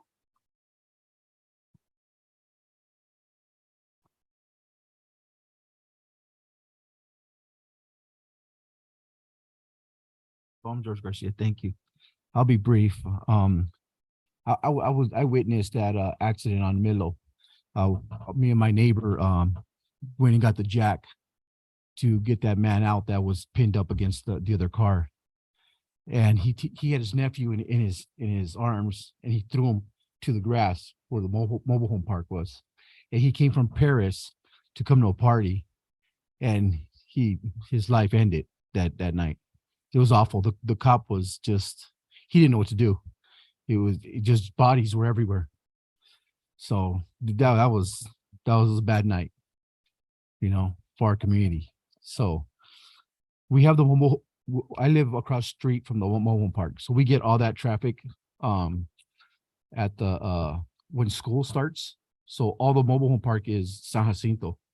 So all those cars go up Terrace up towards you guys, go up Midway. There was just a fatality within a year. There was a fatality on Midway from the other accident that I witnessed. Within a year, 2 fatalities. I mean, that just says a lot there. Maybe we should think about downsizing the houses. Maybe instead of 51 houses, maybe put 35 or 40. I mean, that'd be more, kind of be viable, less houses. And, with the street lights and street lights, we're putting street lights, we're putting lights on our houses so we can see across the street a lot of homeless people. To us, we have a lot of walking traffic, and they tagged on my trailer, my my personal trailer. So for my semi. So I wiped it off. I cleaned it off. That goof off was good. I think I got it from the committee the last time. So I bought it and I took it off my trailer and I went to the corner that the gentleman tagged on and I used my own paint and I cleaned it up because I want to keep my neighborhood nice. But I know Cheech from San Jacinto, he's right in our neighborhood and I'm going to find him or I'll call police and I know his name's Cheech because he's that dumb to put his name on with the same color paint and then paint on my trailer and then paint on the corner. It's like, okay, I'm going to find you. And if I don't find you, the cops find you. So that's all I have, you know. It just, the traffic is dangerous. I get scared just sending my kids out to the mailbox. I mean, I send them in two. One watching their backs from Midlow up to Girard. So I say, when do you guys watch each other's backs? Because I don't want you getting hit at the mailbox. Because my mailbox is in the street and there's no sidewalks or curb and gutter. So I always tell them go in pairs. So I don't want to see my kids die in the street. And I even brought up maybe putting maybe some speed bumps. That'll slow them down. You know, maybe speed bump, but they said that was an emergency. Fire trucks go down that way, so they couldn't put the speed bumps. That's what was told to me. Yeah, let's talk about potholes. But yeah, so maybe we should downsize on the houses. You know, instead of 51, maybe do 40 or 35, you know. Maybe make them like our houses, the way I have 100 feet by 100 feet houses, you know. You know, you want to, they're trying to squeeze every house that they can in that one little area.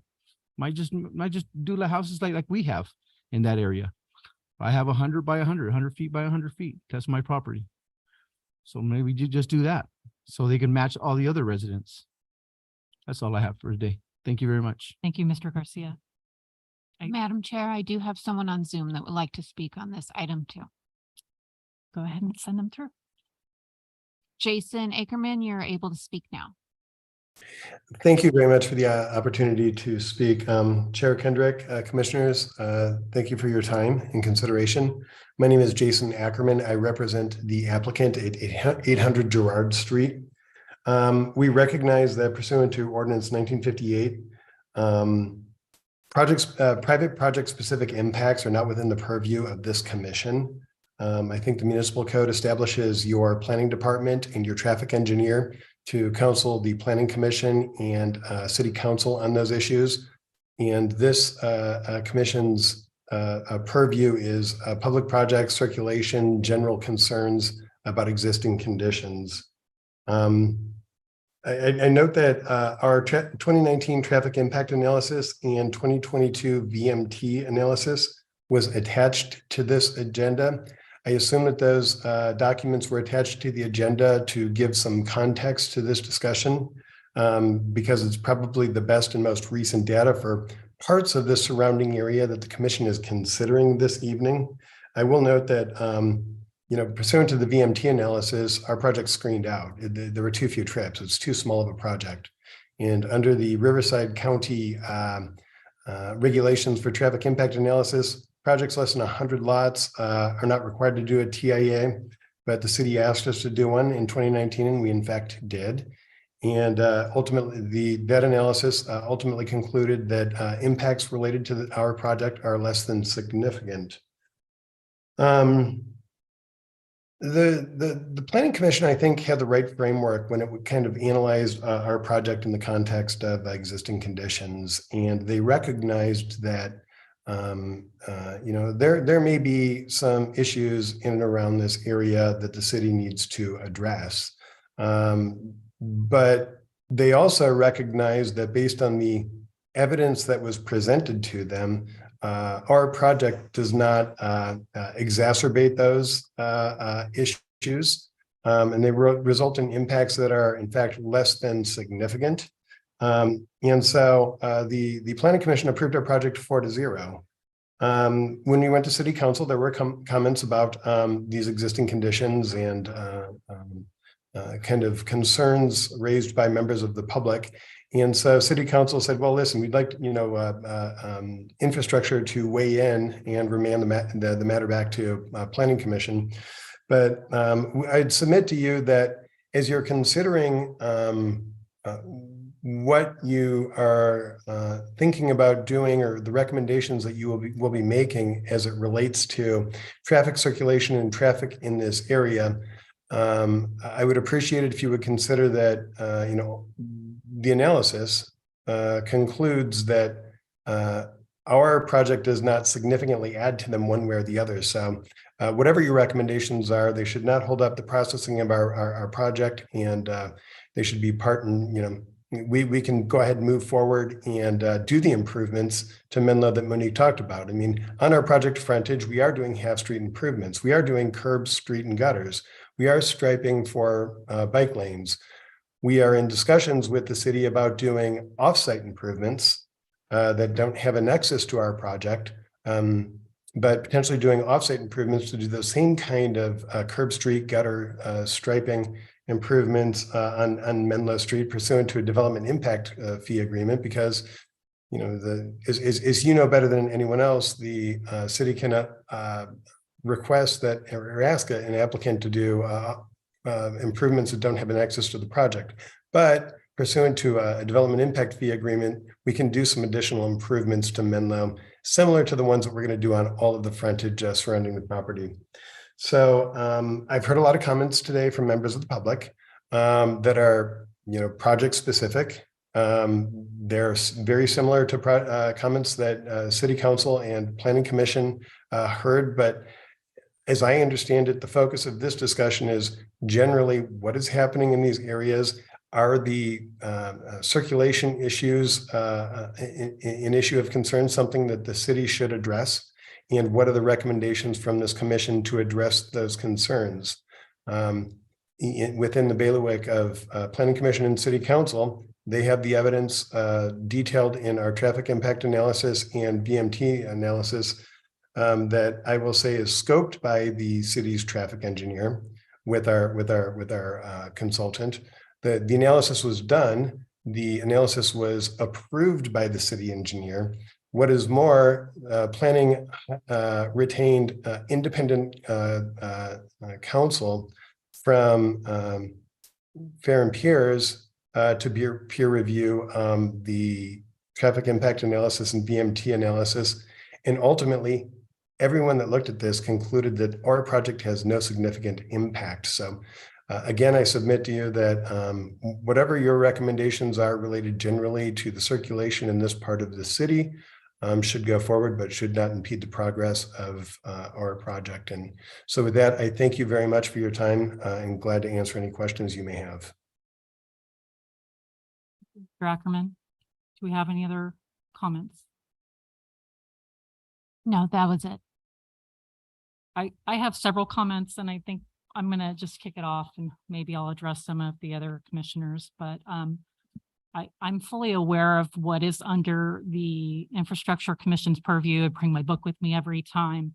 And this item was remanded back to the Infrastructure Commission by the City Council, which is section 2-224A20, that we perform other such duties as may be assigned by the City Council from time to time. So the City Council in their wisdom felt that the commission needed to see this item. So I disagree with Mr. Ackerman on that. And then I have some comments on the staff report as well as the traffic study. On the site plan for the staff report, so it's highlighted in blue where the street improvements are going to be. I think that it's not providing enough information to the Infrastructure Commission. I can't read any setbacks. I don't know where any walls are going to be placed. I don't know how visibility is going to be impacted from Street 8 to Girard to Menlo Avenue and Street B. I would like to know the distance between Street A and the driveway to the north. That seems like a very short distance, which might be a public safety issue. They have a park that's on Girard Street, but there's no parking, there's no access. How is that going to be addressed? Is there not going to be parking there? And how are these residents going to be able to benefit from the use of this park? I know this is not within my purview, but they have 4 flag lots in this project, which is a concern, I think, for public safety and access as well. For the focus area that's shown in the staff report, I had questions because it does show Oakland on here, but there was no explanation. So I know you addressed that in your presentation, but that wasn't clear in there. Right. That was a general comments from the public. There wasn't a specific discussion on Oakland. It's generally that Park Avenue, Yale, and that is all within the general vicinity. And it appears that truly it's the intersections and then the Park Avenue alignment that's really creating and generating that irregular traffic condition at those intersections. I was at the city council meeting when this item came up, and I'd like to know, what has the applicant done to address those issues? I don't see any changes in there. I do note that the traffic study is 4 years old and a lot has changed in that area, as well as the overall city. I can tell you when I moved here in 1999, I lived on Girard in between Oakland and Menlo, and it was a racing strip and it was terrifying. And so I have concerns there. And then in the traffic study, let's see, so the intersection analysis. So you brought that up with San Jacinto and Menlo, Girard and Street A, Girard and Menlo and Deerdorf and Street B. But why wasn't Park and Menlo analyzed, as well as Carroll and Menlo? Yale and Park and Oakland and Menlo. Oakland wasn't either. Right, Oakland wasn't. And then Chino Lane, which came up at the city council meeting. I drove by there yesterday. It has a city street sign. I know it's not a city street, but I think that needs to be analyzed as well, because you have traffic coming out of there. So I feel like that the traffic study is deficient. It's talking about in section 1.4, the existing conditions. None of the study areas are currently operating at an unacceptable level, but I think we need more. I think we need an update. I'm also concerned about the VMT, which is the vehicle miles traveled. They are projecting a VMT of 4,437 daily trips. How are they addressing this? I know that they indicate that they were going to pay diff and TUMP fees. My question is, how much of the diff, how much are we going to get on the road and bridge? And when's the last time the city looked at updating those fees? I know in other cities, they're starting to look at it because what they're collecting is not sufficient to make improvements. And I'd like the traffic study to indicate if any of these roads are TUMP roads, because I don't believe they are, but I think that should call it out. The exhibit 1.3, it does show some footprints, but again, none of the footprints of the homes adjacent to any of the street intersections, which I think we need to know where the homes are going to be plotted. We need to know where the walls are going to be, how tall the walls are going to be. And this is something that I brought up on several other projects. I'm not seeing stop signs on new developments at four-way stops, three-way stops, even in the neighborhood I live in. I think that they need to show exactly where the stop signs and where any other visual impacts are going to be. And I think that's the comments I had. So I'll turn it over to my fellow commissioners. Commissioner Sawyer. Okay, I know this commission, you're looking for proposal or what we project for you to go ahead. Okay, but for me, one of my first statement is, how do you determine, because on your closing presentation, you stated that, how do you determine that this project don't warrant any improvement when there are lots of improvements that we see coming up? But also, it's a conflict here. The resident stated that the traffic study was done 2016 and you claim 2019, and it's ongoing up to this point, correct? That is correct. So the traffic study was completed in 2019 and the vehicle miles traveled was conducted in 2022. Okay, so there are two recommendation I may give you. One of them is the speed bumps. I know one of the comment on the speed bumps. I know speed bumps are required by the width of the street and the dimension. So I don't know if you want to take that into consideration for speed bumps, see if it is necessary depending on the width of the street. Also, I would recommend that we have a study of the accidents for the past 5 years that happened on Girard and Menlo. Yeah. Your point's well taken. There's actually 3 intersections there that come 3, maybe even 4 that are within a quarter. I mean, they're just all converge at the same place. It's So if we could get such a traffic dynamic. studies here, Yeah, join in so- with those, yeah.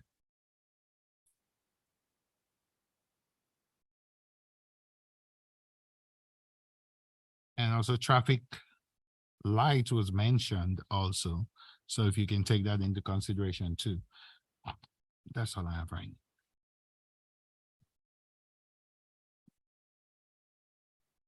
Very well said. I mean, it's a nightmare. That's all I have to say. I mean, I traveled that route maybe 2-3 times a week. And I'm surprised there isn't, 4 accidents a day there with the speedway, and then people want to look at the animals when Larry brings down the buffalo and stuff. You've got those on the hills and it's a nightmare.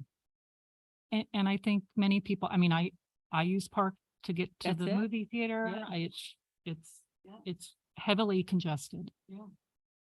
Well, and especially, our old neighborhood there, your current one, but I mean, it's the way to come, the easiest way to get downtown. And you do have, I think Girard is the boundary, San Jacinto and Hemet Unified, so. Yeah. You need to put that on if you're gonna speak, you need to put it at the microphone so it goes into the record. Yeah. No, just saying. So.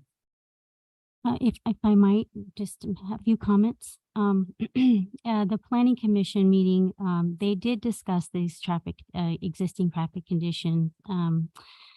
One of the recommendations was that the analysis, which it sounds like the infrastructure commission is looking for a more broader analysis of this area to see if there could be it would be separate from this project, but if it could be directed to recommend that the council would look at an actual a separate analysis to be a traffic analysis. We could also include the study of the accidents within the past 5 years that have happened within that area, not only on Menlo, but perhaps on Park Avenue, Cajon Terrace, a broader look at what are the existing issues in that area. And it sounds like there's more, there is also coordination with other surrounding, with the city of San Jacinto to look at what their development also impacts are. So I think that's a great way to analyze the overall area. Having the data and the facts, I just want to clarify that this project cannot be held to the greater issues that are affecting the community. We can only follow. So, for example, if the infrastructure commission wanted to have a wider area studied, we would have to be consistent on how we apply that to all of our development in the city. And it is a great idea. I think it's excellent.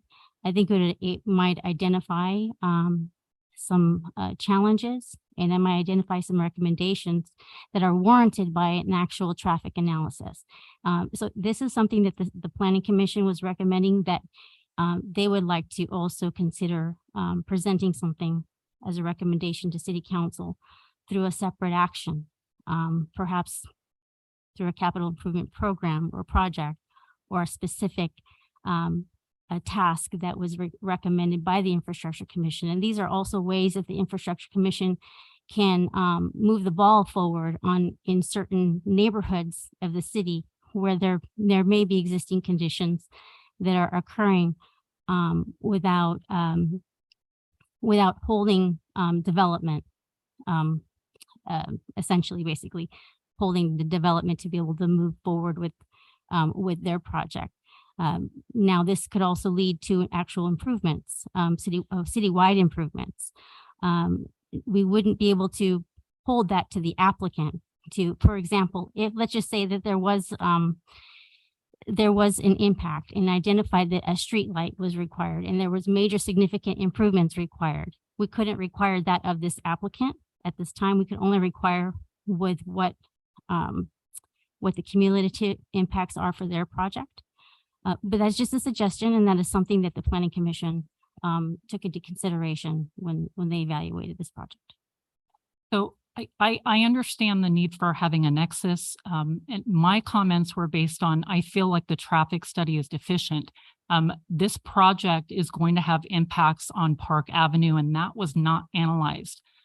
Chino Lane is going to have impacts. That was not analyzed. There are impacts at Oakland and Yale. I've worked on projects with traffic studies, and the scoping goes beyond the actual project area because you are impacting traffic in an area. And I understand that we only provide a recommendation and, it's staff's intention to move the project forward. I'm not comfortable with the traffic study as it's proposed. And if you're asking for a recommendation, I mean, we can recommend denial. We can recommend that the City Council directs the project to go back and be reanalyzed. I think that based on the comments, I think we've been clear, and I think that what we're requesting is not going beyond nexus and proportionality for the project. And there are significant impacts, and the project's talking about intensifying the land, and there's questions that haven't been answered. Commissioner Lowe. At the time of the annexation, the landowners also did not want to be in a lighting and landscaping district. And Park Hill is in that area is not in a lighting and LNMD. And so it has to go to a public vote if they self-tax themselves. And I think it's not as easy as the City Council just saying we're going to tax you so much money. It has to be a popular vote. And the criteria, I don't see it happening at all. But who am I? It's up to the voters in that area. But they would have to apply for an LNMD. And I don't see that going right now very far. Maybe to the gutter, but not too far to the curb. So, okay. Or Hendrickson? No. Madam Chair, I do have another speaker. Go ahead and send them through. Jason Ackerman, go ahead and speak. Oh, I'm sorry. I thought you were asking questions of me. I would only say that the evidence before this commission is that impacts related to our project are less than significant. I recognize that there are broader issues, just as Planning Commission recognized that there are broader issues unrelated to this project in this area. But the evidence suggests that the project does not exacerbate or increase the issue, and frankly is insignificant. I think you might be familiar with the Riverside County Transportation Guidelines for developments. Projects with less than 100 units are not required to prepare a traffic impact analysis. That's because it assumes that the city has sufficiently addressed it's sort of local existing conditions, it's local issues. Nevertheless, we did the traffic impact analysis, and it was concluded that there was no significant impact. And the scope of this project was not arbitrarily selected by our traffic engineer. It was based on the site plan and the site design. It was submitted to the city for review on the scope. And the traffic engineer approved the scope of analysis. So there may be some other areas of concern for the city of Hemet where there are traffic issues around the project, but they were not within the scope of this issue as determined by your traffic engineer. The analysis was, as I mentioned earlier, reviewed by both the city and your independent third-party peer review team, and they all concluded that the scope complies with the law, the studies comply with the law and the technical requirements, and these impacts are less than significant. So I would just ask of you that you give consideration to the substantial evidence that has been presented to you that shows that there is no impact related for this project, and give due deference to that project-specific work that has been done. Also understanding that Chair Kendrick, while there is a catch-all provision within Ordinance 1958, really the general, which is the provision that you had referenced, is defined by the specific, and the specifically identified scope or purview for this commission is universally identified as public projects, park projects, monitoring, making recommendations related to construction in progress, and pursuing those infrastructure efforts. It is not what your planning commission and city council is charged with, and that is reviewing the information presented from your engineering departments and your planning commission on private projects. And so with that, thank you very much for your time and your consideration. We really appreciate it. We certainly hope that this project is not held up by these more comprehensive reviews that really have no real timeline attached to them. I mean, basically, if you are to tie the private project development to these other analyses, which the evidence shows is insignificant, then it's causing delay in delivering these homes to members of the public. So thank you again very much for your time. We really appreciate it. Thank you, Mr. Ackerman. Ms. Clark?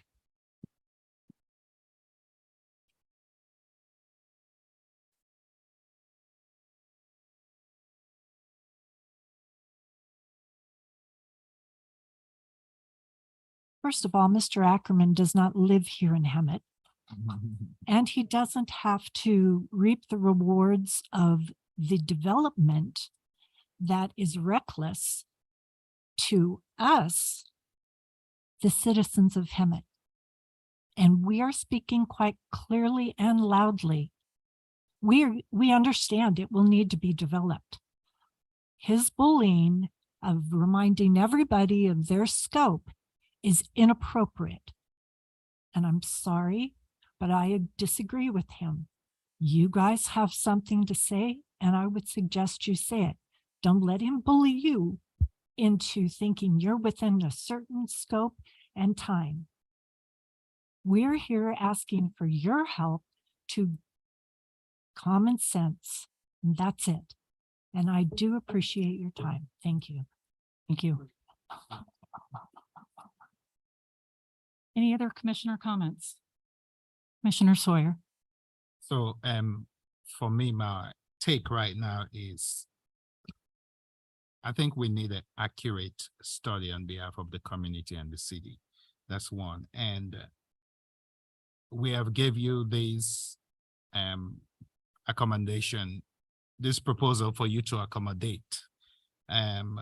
You need to go back and look at it, see how you can accommodate for the benefit, the accuracy of the community and the city.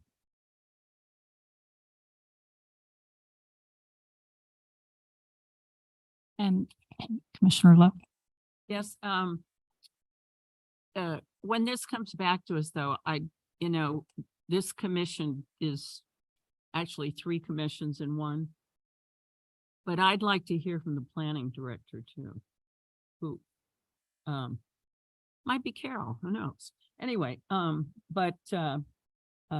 seriously, we haven't heard from that aspect of it.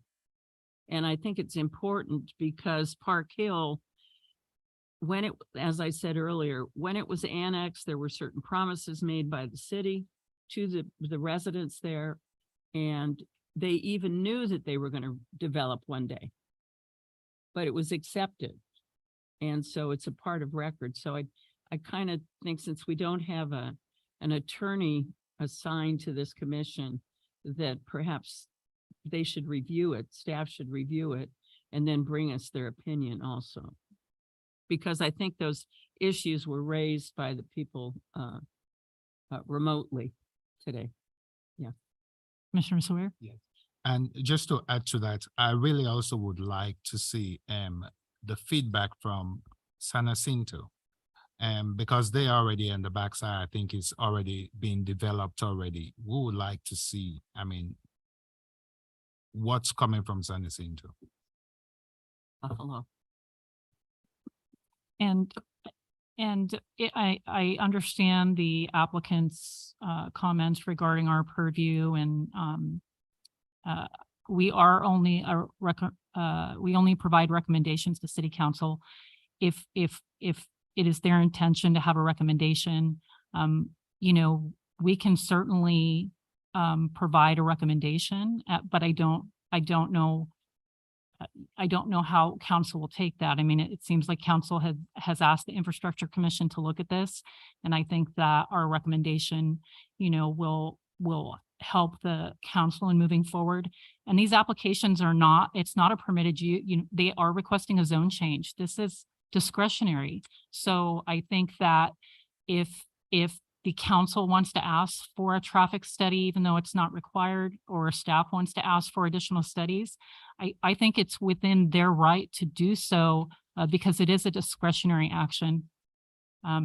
So we have a motion. I would move that we return this to city council. Comments that we've made. And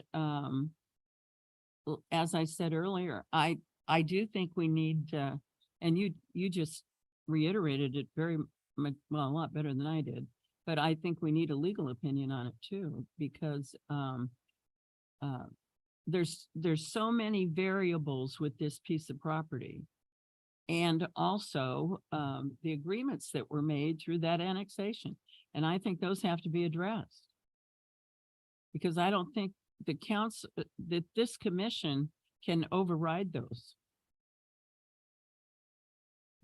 I could be wrong, but I want to know. For a second, that I want to add to your motion that include to the council all the recommendations that have been suggested. Okay, I second the motion. I have a roll call, please. Commissioner Hendrickson, Yes. Commissioner Lowe, Yes. Commissioner Moore, Yes. Vice Chair Sawyer, Yes. and Madam Chair Kendrick. Yes. Motion passed 5-0. Moving on to item number 8, future agenda items. If commissioners have items for consideration at a future Infrastructure Commission meeting, please state that item now. Commissioner Lowe. I'd like to get an opinion from staff as to how often we should really have a meeting. I mean, we've come out of COVID now, supposedly, and there's a lot of activity going on here. And I just don't see once every 2 months working. I think it doesn't help development, and it doesn't help the landowner that may be in the middle of a development agreement trying to sell their property when the market is good. There's transportation agencies and endangered species agencies that are moving ahead with things. And I just think we need to have it evaluated by staff and whoever council so that we know. Because here we are today and we've been meeting, what, 3.5, 4 hours, 5 hours maybe. And I just think that we're holding up development. We're holding up our citizens for answers, and they need a voice too.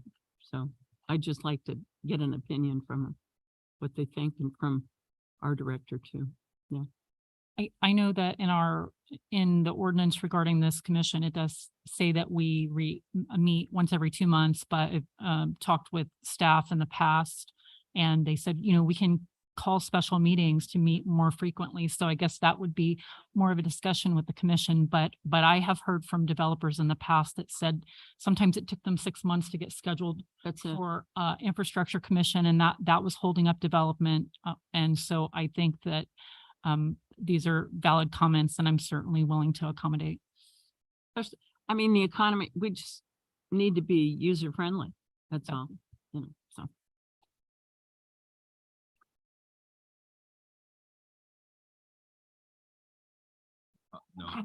Not yet? Not yet? I do want to point out that myself and 2 of the commissioners, our terms are up is on August 1st. So I just wanted to bring that to staff's attention.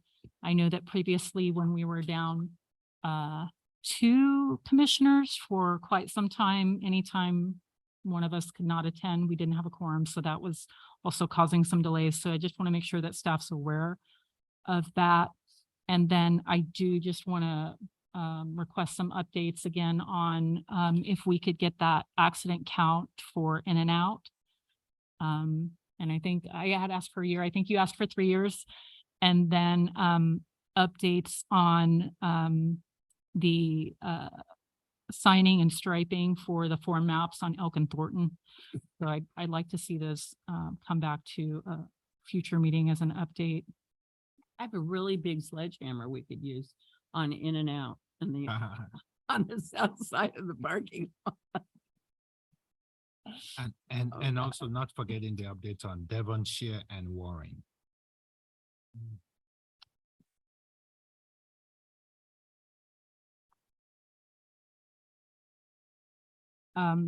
Before we adjourn though, the next meeting is scheduled for Monday, July 31st. I am not available, so I don't know if the other commissioners are available or not, or if we need to look at rescheduling. I'm flexible. We need to We can change. reschedule because- I'm for it. So Because there's a lot of people on vacation in July. So maybe we can reschedule, maybe the first week in August. But will it be the same commission? We have, well, I mean, yeah, well, and there's people waiting, like Carol just pointed out. Either maybe we can move it up a little bit. Can we get it moved up? When are you going? You usually take a trip too. I'm okay for July. Are you? Yeah. Okay.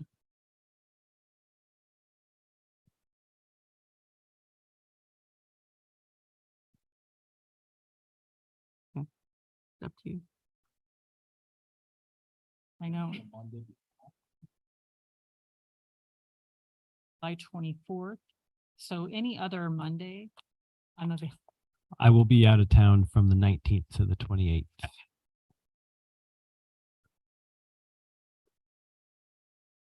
Well, can July we meet on 7th? another day of the week? And kind of, what was that, 2 days that everybody's gonna be in July town? 17th sounds like it might work. That's a Monday. I know Tuesdays and Wednesdays are difficult for July 17th.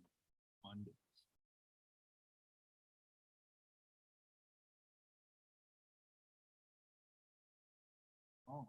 Okay. 5/17. Great.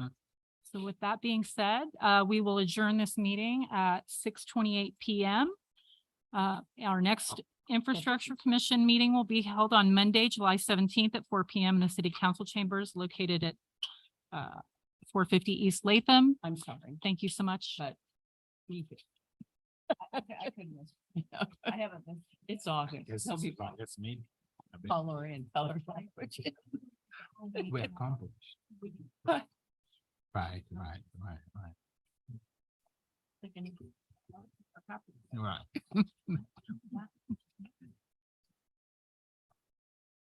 So, but you know, I'm just grateful that the public finally gets to comment. You know, I have more, it's like.